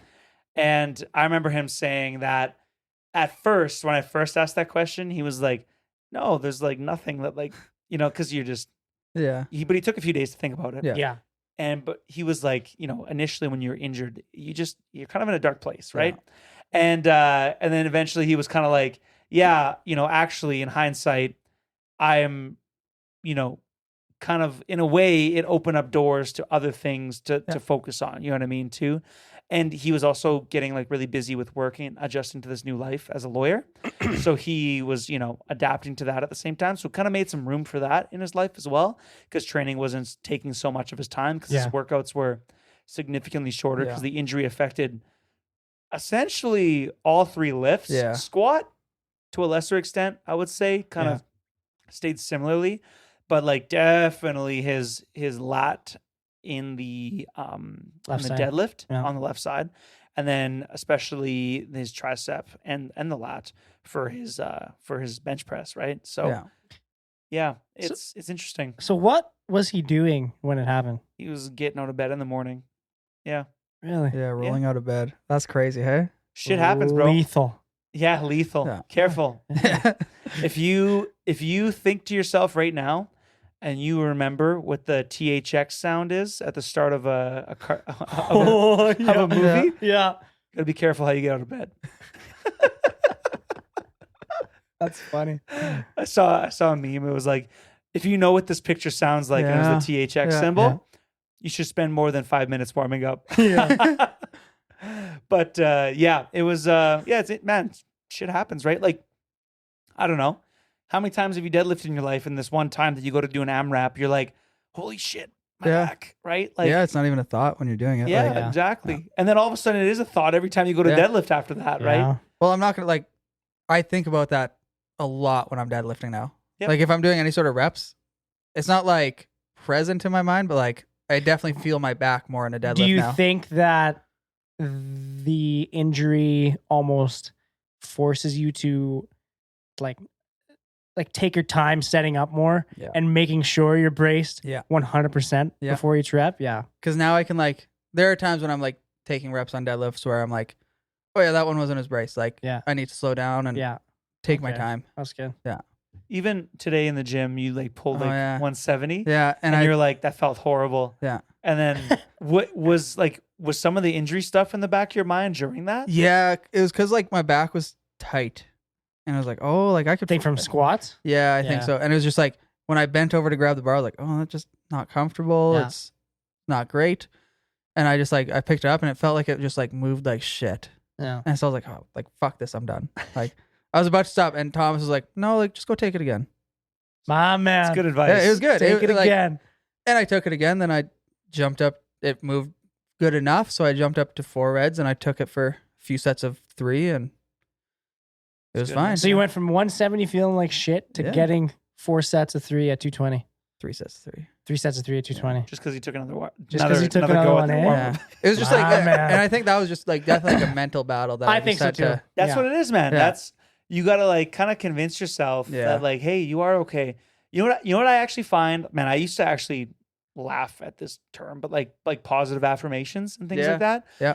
Because I've also I heard still laugh at that. I laugh at them in a way, but like some people have like said too, like if you're saying it, it's because you don't believe it or whatever. Yeah. But sometimes there are things that you know to be true that you just need to remind yourself of. Mhm. And for me, and sometimes advice I give lifters is just like have a conversation with yourself. Remind yourself that your back is safe. Yeah. Remind yourself that your back is resilient. Just check in with that area. Just think about that area. Like think about how it's feeling right now. And then think back to that injury. Are they the same? Are they different? Yeah. Right? Like actually like have some thought around this instead of, it's just like, it doesn't feel good. Yeah. Yeah. It's like, Yeah. take some time with it. You know what I mean? It's Yeah. almost like, I don't know if it's necessarily positive affirmations and whatnot, but like maybe it's more so just being present because Yeah. you can be so caught up in the past, right? Yeah. Of what happened to you previously, right? Yeah. And I made the joke at the gym that was like, the thing that showed me that I was a grown-up, mature lifter was when I started taking a warm-up load more than one time when I felt that it was appropriate. Yeah. Or adding in an additional warm-up in between two jumps and Yeah. load. Yeah. Like maybe between 120 and 170. Sometimes I'll throw in like a 150 or one like 60 or something, Yeah. right? Yep. So I think just small things like that can go a long way, Yeah. especially when you're recovering from an injury. That psychological aspect from an injury is probably harder to deal with than a lot of the aspects of actually dealing with like the physical injury Yeah. Mhm. itself. Yeah. Especially because like when it's like it sounds like you strained like a muscle in your back. Yeah. Like, That's what happened. Yeah. yeah. So like nature will just take care of that Yeah. for you. Like Yeah. there's nothing we can really do for that. I mean, fuck, like some people are out here taking like stem cells and shit. And I don't know, maybe Yeah. I'm not well versed in all No. that stuff. You just need more ice baths. or man. ice Yeah. bathing or wake up at 4 a.m. and make sure you delay your caffeine intake by 1 hour after waking and ensure that your urine is always a certain color. I don't know. The people have got all kinds of ways to quote unquote biohack, but generally speaking, we can't really push that needle forward much. No. And so nature's going to take care of that. But Yeah. like there are these tissue healing timelines that we Yeah. kind of generally know. They're more like spectrums, but muscle heals a certain way in a certain timeline. Same with bones, same with nerves. And that can happen and the timeline goes by, but then somehow you're still feeling like sensations in that area. Yeah. And like very easily today, you could have, mistaken, like that back tightness Yeah. for pain, Yeah. right? Or maybe it is a type of pain to you, but maybe to you it's like a lower intensity Yeah. pain, right? It's lower down on that scale, but it's kind of what you do in the face of it that really kind of defines like the athlete, I think. You know what I mean? There's a term I was trying to think of earlier. It's called pain self-efficacy, right? Mm. Self-efficacy being like your belief in like your ability to accomplish a task. And it's like what you can do in the face of pain. Because we've talked about it on the podcast before, but pain is essentially inevitable. It's a part of the human experience. Like there is no getting away from pain. At some point in life, you're going to experience pain. Yeah. If the scale is 0 to 10 and 1 to 10 is some pain and 0 is no pain, the odds of you experiencing some Yeah. pain, pretty high. You know what I mean? Like, and what that means to certain people and what that looks like, it's like just because you're feeling pain doesn't mean that you necessarily have to stop and change everything, right? It can also mean you can just modify things, right? I can't remember the last time I squatted and my knees didn't hurt. Yeah. I'll be honest. Sad. Like I just keep doing it. And sometimes the pain does get so bad that I actually need to I need to back off, right? Yeah. But I also know this about myself. And because I've done this so many times, I've developed this pain like self-efficacy where I'll tell my coach, like, yeah, man, like, so this is happening, pulled back today. And he'd be like, yeah, all good. Like, let's see what we can get next week or whatever. Or, can we change anything? Maybe we should lower the volume for a bit, maybe deload. I don't know. Lots of things you can do. Maybe we should change the movement. Maybe you're getting a little too hypersensitive to something or whatever, right? But yeah, developing that pain self-efficacy is something you cannot put in the spreadsheet. You know what I mean? So yeah, anything you guys wanted to add on some of that? It was good. Yeah, that was really good. Do you have a good pain self-efficacy, Danny? I think so. Yeah. Um, You said same when your knees hurt for squatting. I said sad. Oh, sad. Yeah. I was like, Danny, your knees never hurt. My What are you knees talking never hurt. about? Yeah. I knock on wood. I'm like you said before, I have not been injured that much during Yep. training and powerlifting in my whole career or whatever. But that doesn't mean I haven't had like little nagging injuries or shit like that. Yep. But yeah, I can only remember one time I was like I had debilitating injury, and that was at the shed. Oh yeah. I think you were there for it. I was doing like a set of 10 high bar squats or something, and I was like 385 for a set of 10, and on like the 10th rep, right out of the hole, I got pitched forward, and my lower back on my left side just like seized up, and I was like, "Oh God!" But like, I couldn't drop it, so I had to stand up with it. So You just good morning. yes, it? exactly, yeah. And so I racked it, and then I remember just like I could not bend over or anything, and like Amanda had to help me like take my knee sleeves off and everything, and then she had to help me put my pants on, and then she had to help me take my pants off at home. Like it was just, it was terrible. And I remember texting Adrian, like what happened on Friday, and he said, "Yeah, come in Saturday morning." Like they were doing their training, they're at Mackey, and he just like I showed up like fucking waddling in because it got worse the next day. Yeah. And he like looked over. He's like, "Oh yeah, this is tight as shit." And he massaged it a little bit, and then he gave me like, I think they were like Cobra push-ups or something like that. I don't know, Yep. to do, and he that gave you helped out a those too. lot. Yeah. Yeah. It was good. So like those or like Cobra or sloppy push-ups. Sloppy push-ups. That's what it was. In yoga, I think it's called like, is it up dog? It's like the opposite of down dog. Yeah, something like that. Yeah, your hips stay in contact with the floor while you Yeah. push up with your hands, right? Yeah. And so like when you give people those types of like movements or exercises, right? It's the same mechanism that I was describing earlier with doing my light triples. Yeah. Right? So you're just doing you're doing a lighter movement that's tolerable in the effort to desensitize your system. And that's for the most part like how kind of manual therapy can kind of work as well. There's some other like psychological factors as well that like kind of works in there. I'm not going to dive into the whole manual therapy conversation right now, but it's like when someone kind of massages that area, your brain kind of can, if it feels nice, will that kind of down regulate some of that input after some really painful input that in that area. For the massage is like painful kind of thing. But yeah, it's a useful tool. Yeah. You can just do some lighter work and kind of see what you're capable of doing. It's like you taking that warm up again. Yeah. And the second time you're like, yeah, that felt better. Yeah, it's like exactly. Yeah. it's a very useful tool to have in your toolkit. Yep. And that's something you can gain from being injured as well, is like developing some of these tools. Yeah. Or picking up bits and pieces from your physio or your chiro or your coach and things like that, or just other people at the gym. Like, oh yeah, I've had that before. I did this. Maybe give it a go. It's like, might work for you, might not, but yeah, sometimes injuries can be like a blessing in disguise. yeah. Like my bench has never been stronger. Yeah. We talked about this going into provincials, but like my squat and deadlift were not in a great place. I fell off my bike, right? And tore my adductor and all that stuff, right?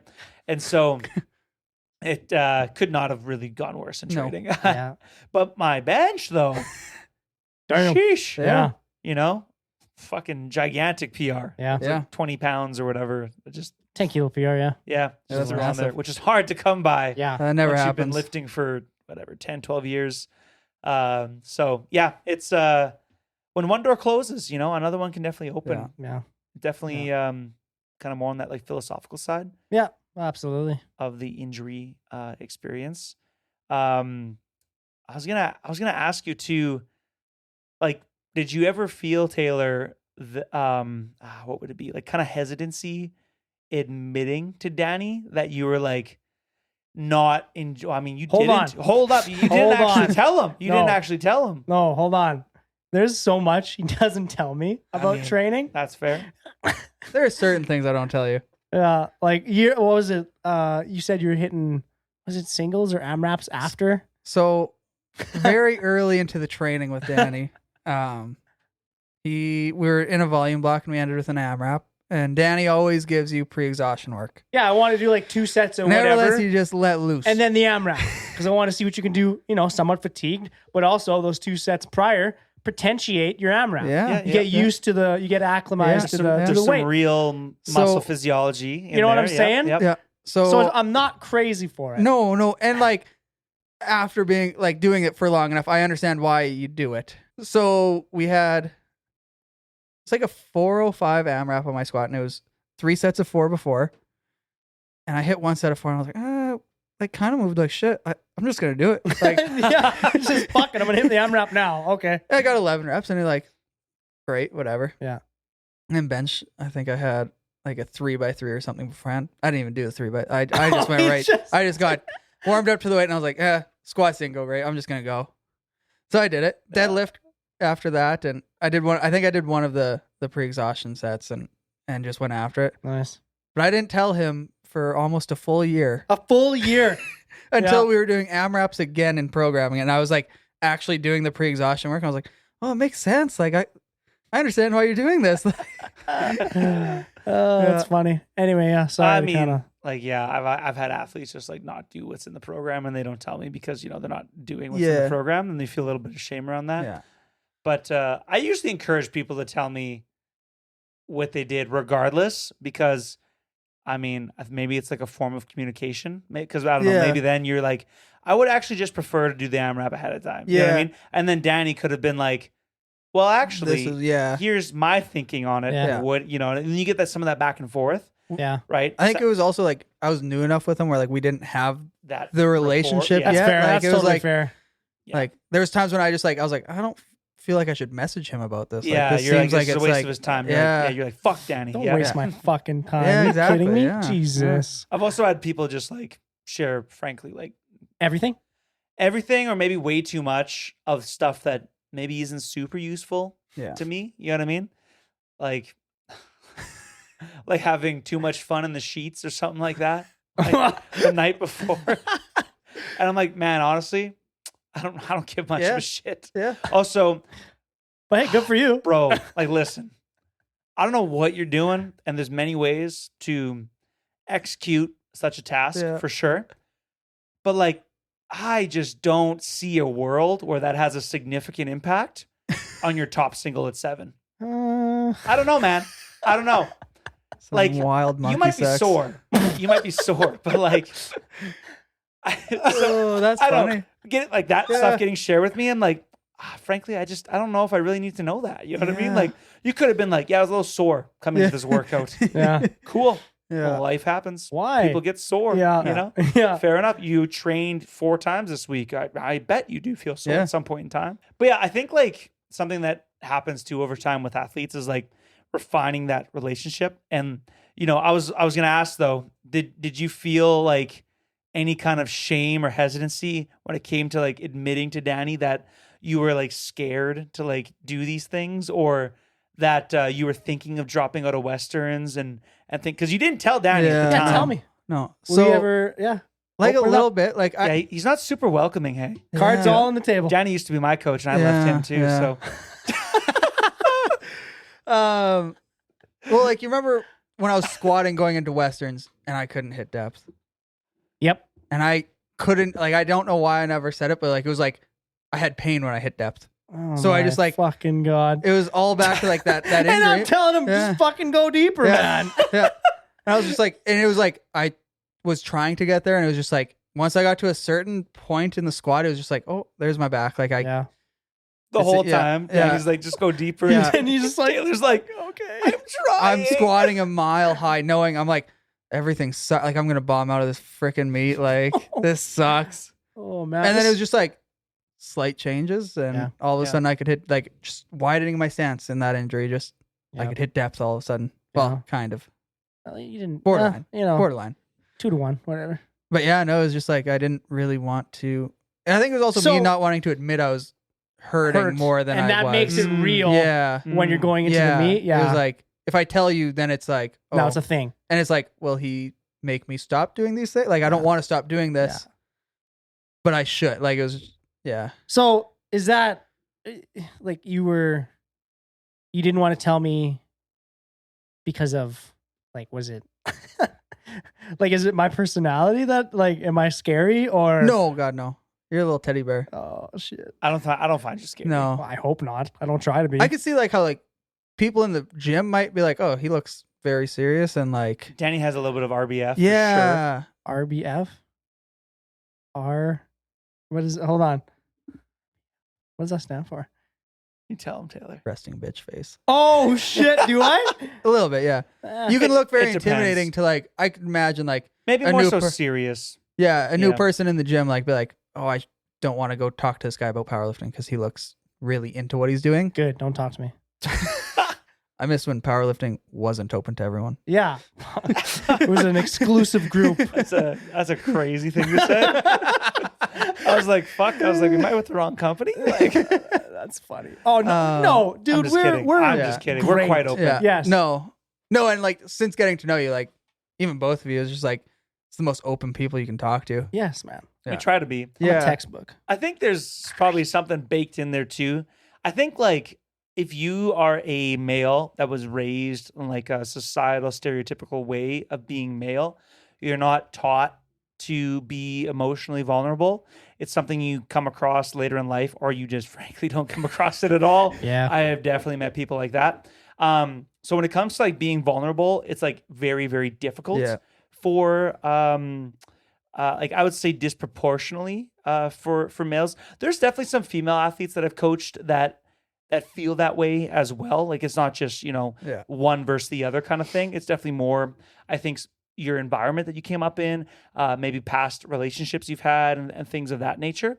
But like, I think that definitely underpins some of this. Cause I know when I'm trying to like admit something's not going well, or like when I was like deep in like the throes of school and Shay was living away and I was losing weight like a mofo, and I was also trying to balance off ADHD medication and figure out what was the right dose, and I was under eating and trying to train, and there's a lot going on, as you can tell. Yeah.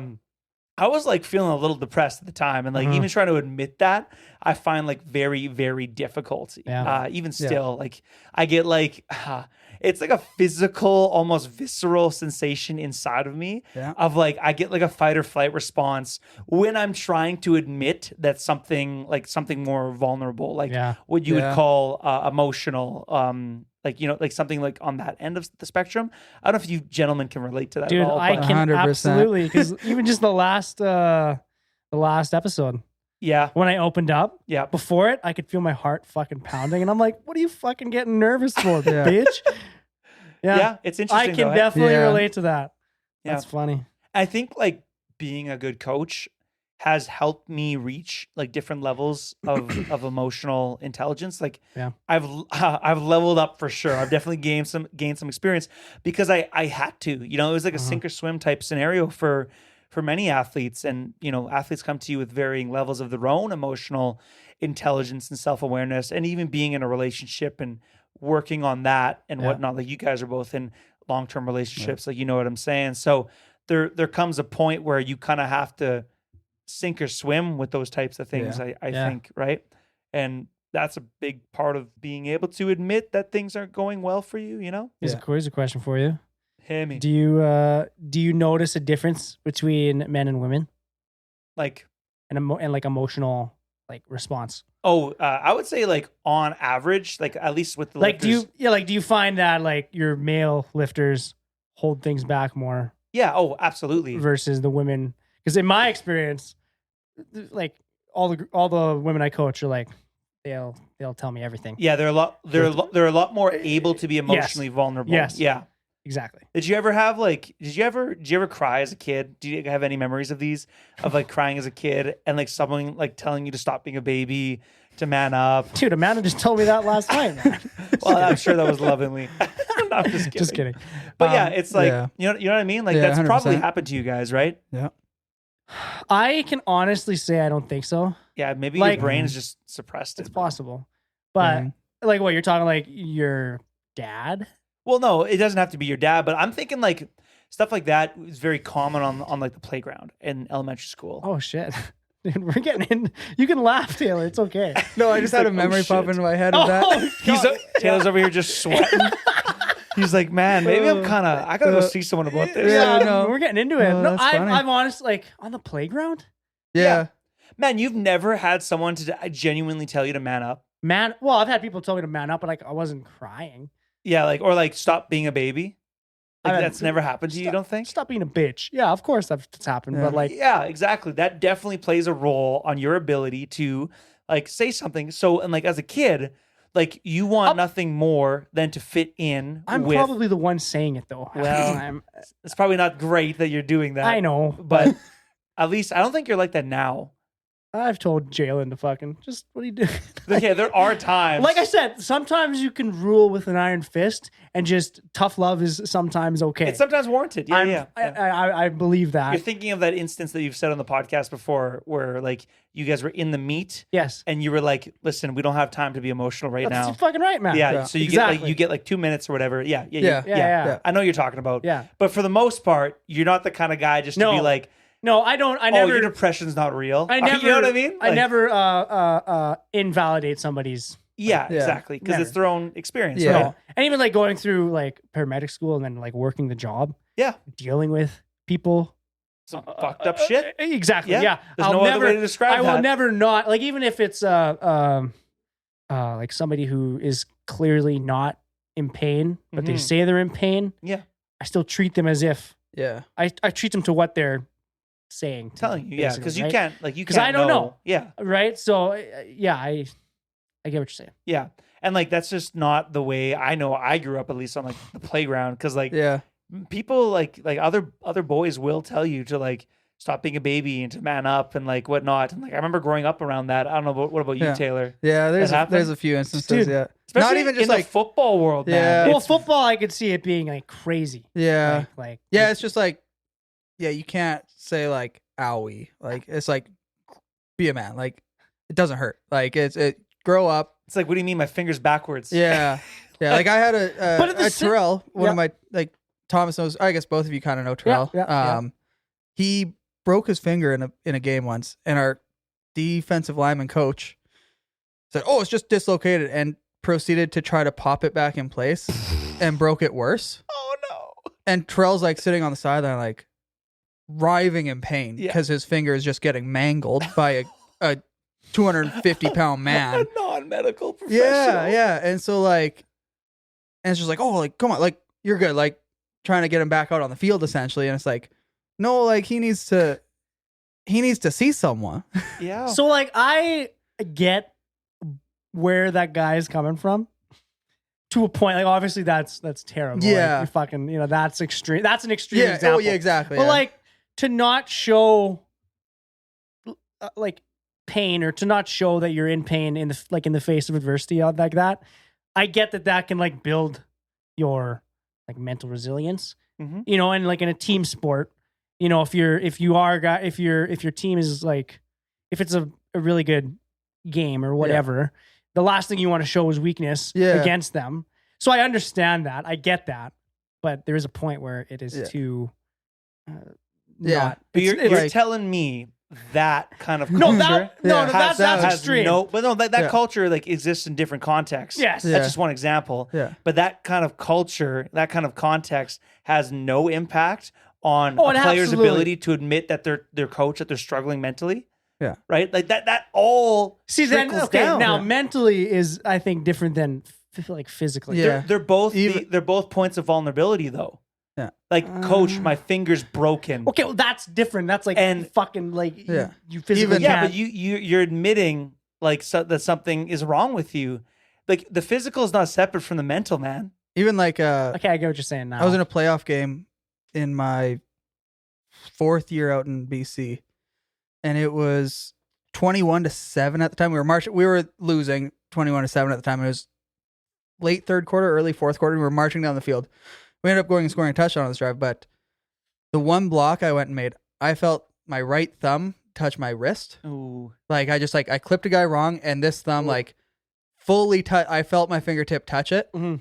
And I sat, like, I didn't like go down, but like I didn't follow the play, and my quarterback like looked at me. He's like, "Hey, you can't be in pain right now. Like, you have to keep playing right now. We're not taking a break. Essentially, I was like, okay, like got back in the huddle. And then after the drive, like I just went to the sideline. I was like, hey, tape me up so I can't move. Like just make my thumb not be able to move and we're going. Yeah. Yeah. It was just like, you don't feel pain when you're playing football. Or like in certain moments in those games where it's like, you can't be hurt. We need you. So if you're hurting, get over it. Yeah. Yeah, there's like context where you kind of, it's Yeah. like the whole pain self-efficacy Yeah. thing, right? Like being able to like do things in the face of pain. Yeah. But I'm talking more so that like going back to coaching, like you get stunted depending on your growth, like as a kid and like the environment you were in and whatnot, right? Because like I don't know, I found like just like growing up as like a like societal male, Yeah. like you're not like your emotional development is not coddled, and like you want nothing more, at least for me, to fit in with your like male counterparts. Mm-hmm. So if not crying is a part of that, then you're going to do that to fit in, right? Mm-hmm. I think that definitely has effects like later in life too. Cause like, probably. Yeah. I don't know about you guys, but I still like can't cry. Like I like, For real. I mean, certain contexts, Yeah. my eyes might get wet. Yeah. And it's actually like coming back over the years. Yeah. Like I'm almost like trying to get in touch with that, like that part of me that was like suppressed. But like it's like, it just doesn't happen. No, And- man. Yeah. I'm- it's bizarre. I'm the opposite. You're the opposite. I You're can pretty, sob. I can you're- sob. Yeah. It's I Good for you. I man. have Yeah. I have no problem crying. I'm almost jealous. Really? Yeah. Fuck no, man. What about your dad? No, he's that one's tricky. And See, that's a different generation, right? Yes, That's like that would had but- it worse than we did, I would Mhm. say. but like he's almost like a very like unique situation. Like because I had a sister Mm, and she like died early on, hmm and then we there was me and my brother. Yep. And then years later, he lost his wife, my mom. Yeah, Right. So like he is a very unique situation where he's been through a lot. the worst of the worst. Yeah. Right. So he's like, I don't want to say he's like emotionally checked out because no, Mhm. that's a lie. He's very like, I almost think it's like I don't know how to like he doesn't trying to figure out how to put this into words. Like he's open. Yeah. Like he like I don't know how to explain it, boys. I'm at a loss of words right now. He's in touch with his emotional side. Yes, Yeah. essentially that's it. Yeah. Like you could have like a heart to heart with him kind Oh of thing. fuck, 100%. And I think after going through all of like that with my mom, I have no issue of like opening up That's good, man. or That's good. yeah. It's healthy. Yeah. actually. Oh yeah, man. Yeah, it is. Like Yeah. I can't even watch certain movies So crying. without crying. What's the last movie you cried to? There's one that I'll cry on like it doesn't matter how many times I've watched it. Patriots Day. Mm, Have you seen that one? that's the Boston Boston Marathon bomb, bombing? Boston Marathon bombing. And at the end, they show all of the victims. Yeah, that's And a the, tough one. and the very last victim is like a 8-year-old kid. Yeah. And Hits ya. I'm just a fucking mess Yeah. at the end of Yeah. it. There's definitely like guys our age that I've heard like their dad like has never said that they love them, stuff like that. Oh no. And it's like, just like think of like what that would like do. Yeah, it's messed do up. to That them. would be Yeah, man. Like Messed up. is that any of us here? no, No, okay. no. Like that's no. I've But never like there's just that culture, right? I think that has like an effect on being an athlete and like being a coach in whatever sport, really, right? Because like I would never want a lifter, frankly, in whatever sport I'm coaching, an athlete to feel like they can't come talk to me because I'm not going to take them seriously, Yeah. right? Yeah. That's just not a good foundation to build a relationship on. Yeah. You know what I mean? Like it's just like makes my skin crawl thinking Yeah. about that. Because I had experiences like that, like in coaches like that throughout my years. I had bad coaches in in a variety of different sports, right? Yeah. And it's like, you know, you can be like physically tough and be able to grin and bear it in the face of adversity and deal with pain and have high pain self-efficacy while also being able to admit that something's not right. Like those two things aren't mutually Yeah. exclusive Right. from each other. Yeah. You know what I'm saying? Right. Yeah. So like I think it definitely has like an impact on did your phone just vibrate? You said we could put it on vibrate. You're man. off the show. Actually, I think that was Taylor's. I think it was mine. Yeah, it was yours. But yeah. Blowing up over there. That was you. Yeah, that's okay. Hollywood. Hollywood. Yeah. Yeah, you know what I'm saying? That was a long-winded way to get to that point, but I think we're all emotionally in touch here. better than we were. I'm Yeah. going to say, at least for myself. But Yeah. Yeah. I feel like I've always been there. that's good. Yeah. Good for you, man. Yeah, man. Yeah. Anyway. Anywho, is there anything else we kind of wanted to cover on the podcast here? What are your goals for Westerns? We're 3 weeks out. They're continually growing. Oh, that's good. It's just like as training's been going on, I'm like, oh well. Originally it was like, oh, if I hit 665, that'd be sweet. Yeah. And now, Now you're like, it's- maybe I can get a bit more. Yeah. And like this week, if my training goes right, it's like I should have a 680 training total. It's Yeah, like, man. Now I want more. I want 700 now, and it's just Yep. qualify for nationals. What is the qualifier for nationals? 665? I should know this, but it's 665. 665 this year. Next year it goes up to 710. I'm never going Yeah. back. That's crazy. Yeah. So it's like That's a big jump. that's why I kind of want to get to like 700. Yeah. And then for nationals this year, just like get to 710, Yeah. and then I can go to Regina next year. Ooh, that's everyone's. I'm trying to get everyone Yeah, because like Nationals. to Yeah. nationals next year. that'd be This is in sweet. Is Regina. like everyone can Fuck. go down and have a good time in Regina. Fuck, I'm yeah. going to be pushing really hard for that one. That's Yeah. my like long-term goal. Yeah, That's good. Yeah, So it's 2025, right? Yeah. 25. Yep. Yeah. Tommy, what are your goals? Make it to the platform. Oh, okay. I don't know. I don't know what's going to be there on the day, but like training's going really good as of the last 2 weeks. Yeah. It's finally turned a corner. It was going really shitty before that. And now all of a sudden my mental side of things has completely shifted gears. I'm like looking forward to the gym again. Like That's good. yeah. Yeah, and this placement just ended in the hospital, so I'm going to be getting like significantly less physical activity throughout the day, and I'm going to be heading over to like a private clinic, which is not the same level of physical Yeah, activity. Like yeah. they don't generally lift patients. You know Yeah, what I mean? yeah. That might lift up their spirits, but generally speaking, you don't need to lift. you don't need to lift someone up out of bed Yeah. that had a surgery That's or funny. whatever. So, Yeah. man, I remember the 6'5" guy just barely fits in the bed. He's so big and tall, and like trying to get him out of bed, I was like fighting for my life there. We had 2 people doing it too. It's not the kind of thing you do by yourself. And Yeah. like he was in a lot of pain from a surgery, and he was like having trouble holding himself up. So you're Yeah. kind of keeping him up. Yeah. It's good for healing and good for your lungs to be upright. So like that's one of the reasons why you want to get people up. Mhm. Because if you catch pneumonia in the hospital, very, very bad news. Yeah, like a lot correct. of like you can go down to the ICU because you decline so fast. Yeah. And yeah, it was like I remember after that, I like walked out of the room and I was like into the hallway because I was so goddamn sweaty after the whole experience. I was like, like I was sweating. I was like, I gotta get some water. What do you wear? At work, Yeah. typically in the hospital, I was wearing joggers and a polo.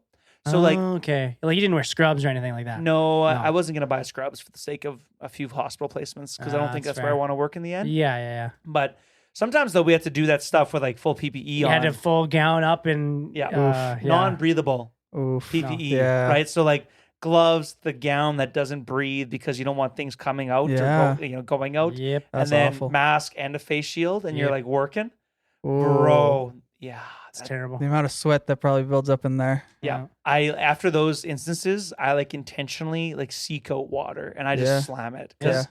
I'm also like trying to behave in such a way that I can still train after Yeah, yeah, after being in the hospital all day, Yeah. right? Oh, So yeah. yeah. you kind of make sure you want to stay up on your hydration Nice. and stuff. But yeah, in terms of like back to the nationals goals or Western's goals, honestly, I just want to get there. I want to have some fun. I want to enjoy it. I want to Yeah. really just sit back and take in the experience because it's Yeah. going to be really cool. That'll be a really good one. Yeah. Yeah, and like Mhm. every time you get to lift, it's special, Yeah. and I want to savor that more. Like I remember when I went to nationals in 2019, I didn't think much of it at the time.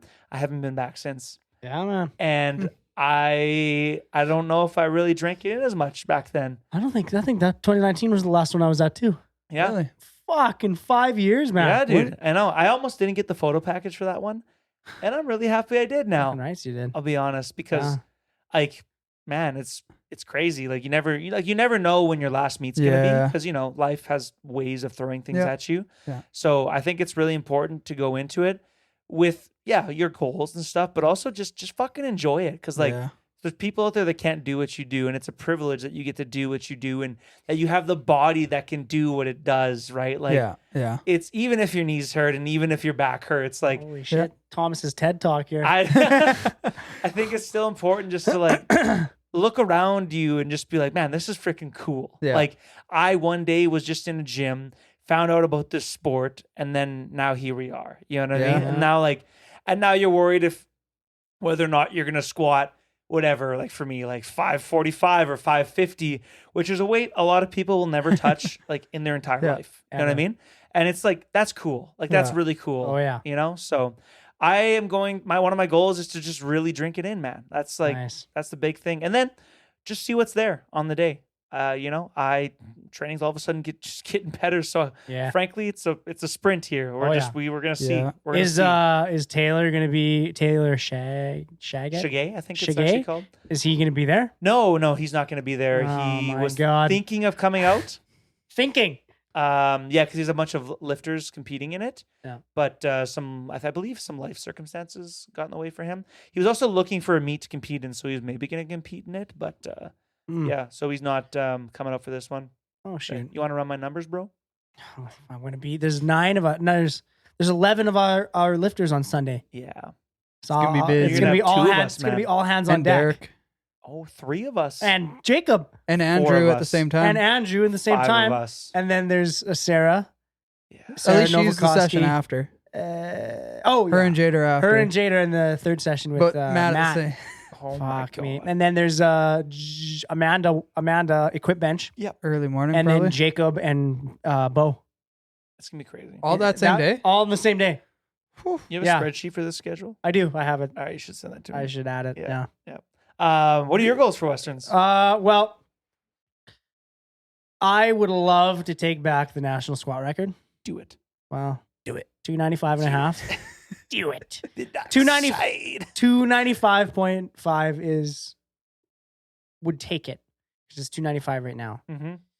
But Adam Adam, fucking Jansen. you guys my battle. I know. In I think squat, it's going to yeah. be a battle for the record. Yeah. Which is sweet. Like that's But I'm curious to see how hard he pushes yeah. because is he willing to risk missing a third squat? That'll take a lot away from his total because it's going to Yeah. be him, Calf, and Nick Yeah, they're gonna be battling for first. I honestly think, and I'll just be trailing behind just fourth. be hanging around. I'll just be hanging around after that. Yeah, Just hoping one of them messes up. if anything can happen. Yeah. But I just want the 295 and a half national record squat. That'd be awesome. Yeah, take it. I think we'll have I'd like to think I have home province advantage at least. It'd be cool being in the Saskatchewan Yeah. still. So Yeah. yeah. When was And the it'll last be time in Westerns was in Saskatchewan? 20. Not since I've been competing. Really? No, it was it 2019? No, it'd be earlier than that. No, it was at the Saskatoon Inn. No, it wasn't. Yes, it was When? in 2019. No, it wasn't. Pull that shit up, Jamie. Hey, Jamie. I will right away. Yeah.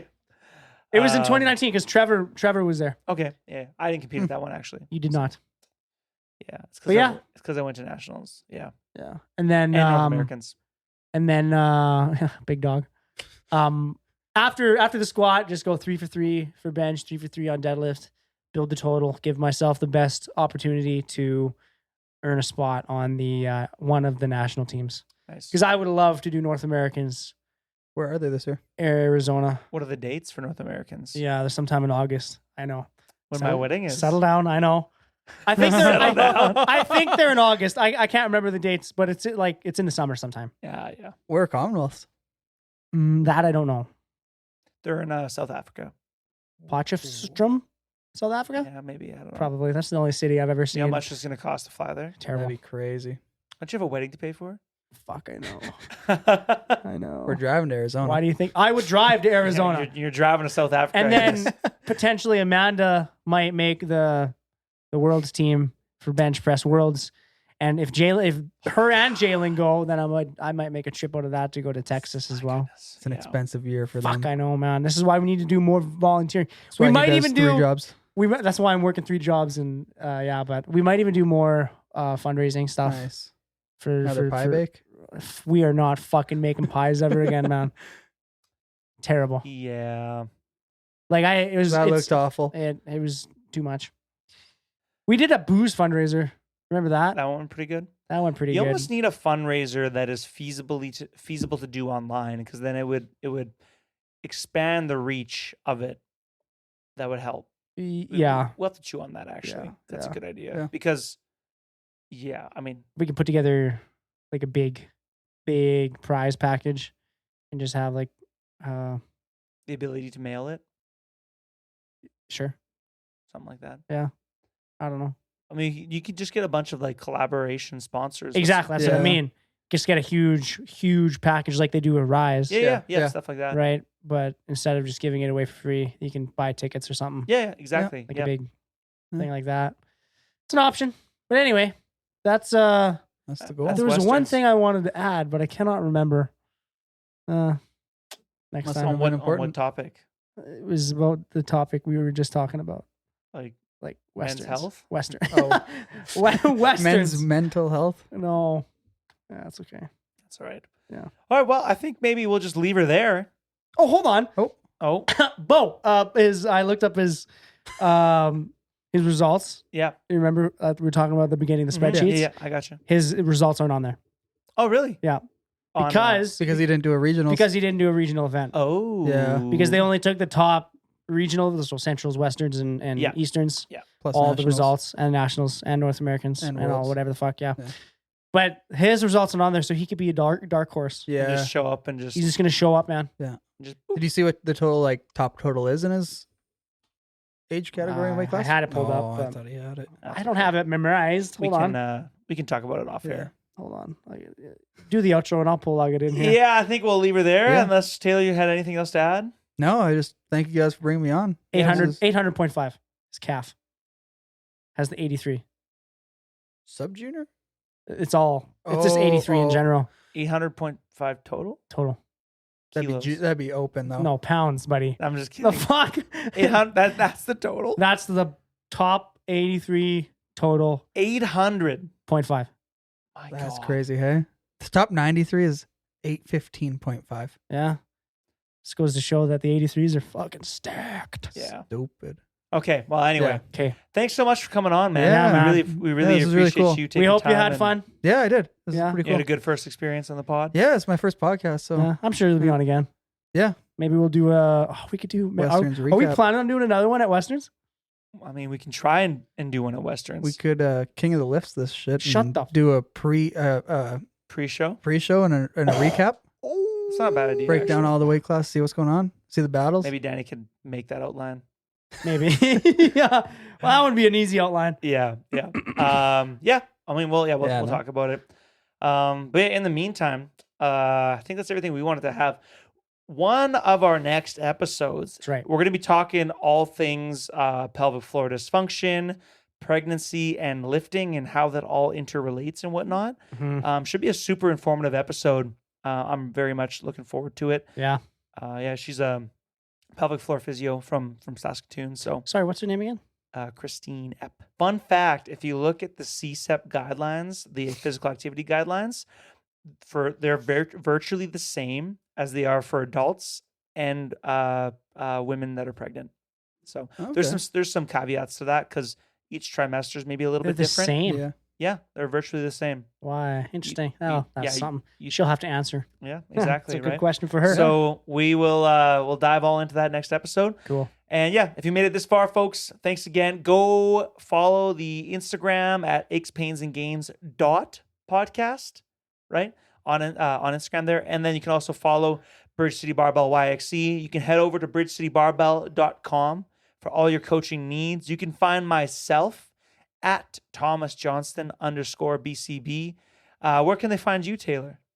You can find me on Instagram at Taylor Powerlifts, but nobody really gives a shit about that. Dude, I So- care. I follow. Oh, that's nice. I follow too. Yeah. It's just me lifting, so it's not that. It's pretty cool. Yeah. Then you can follow me at Heinz_BCB on Instagram as well. Boom. There Thanks, we go. folks. Peace.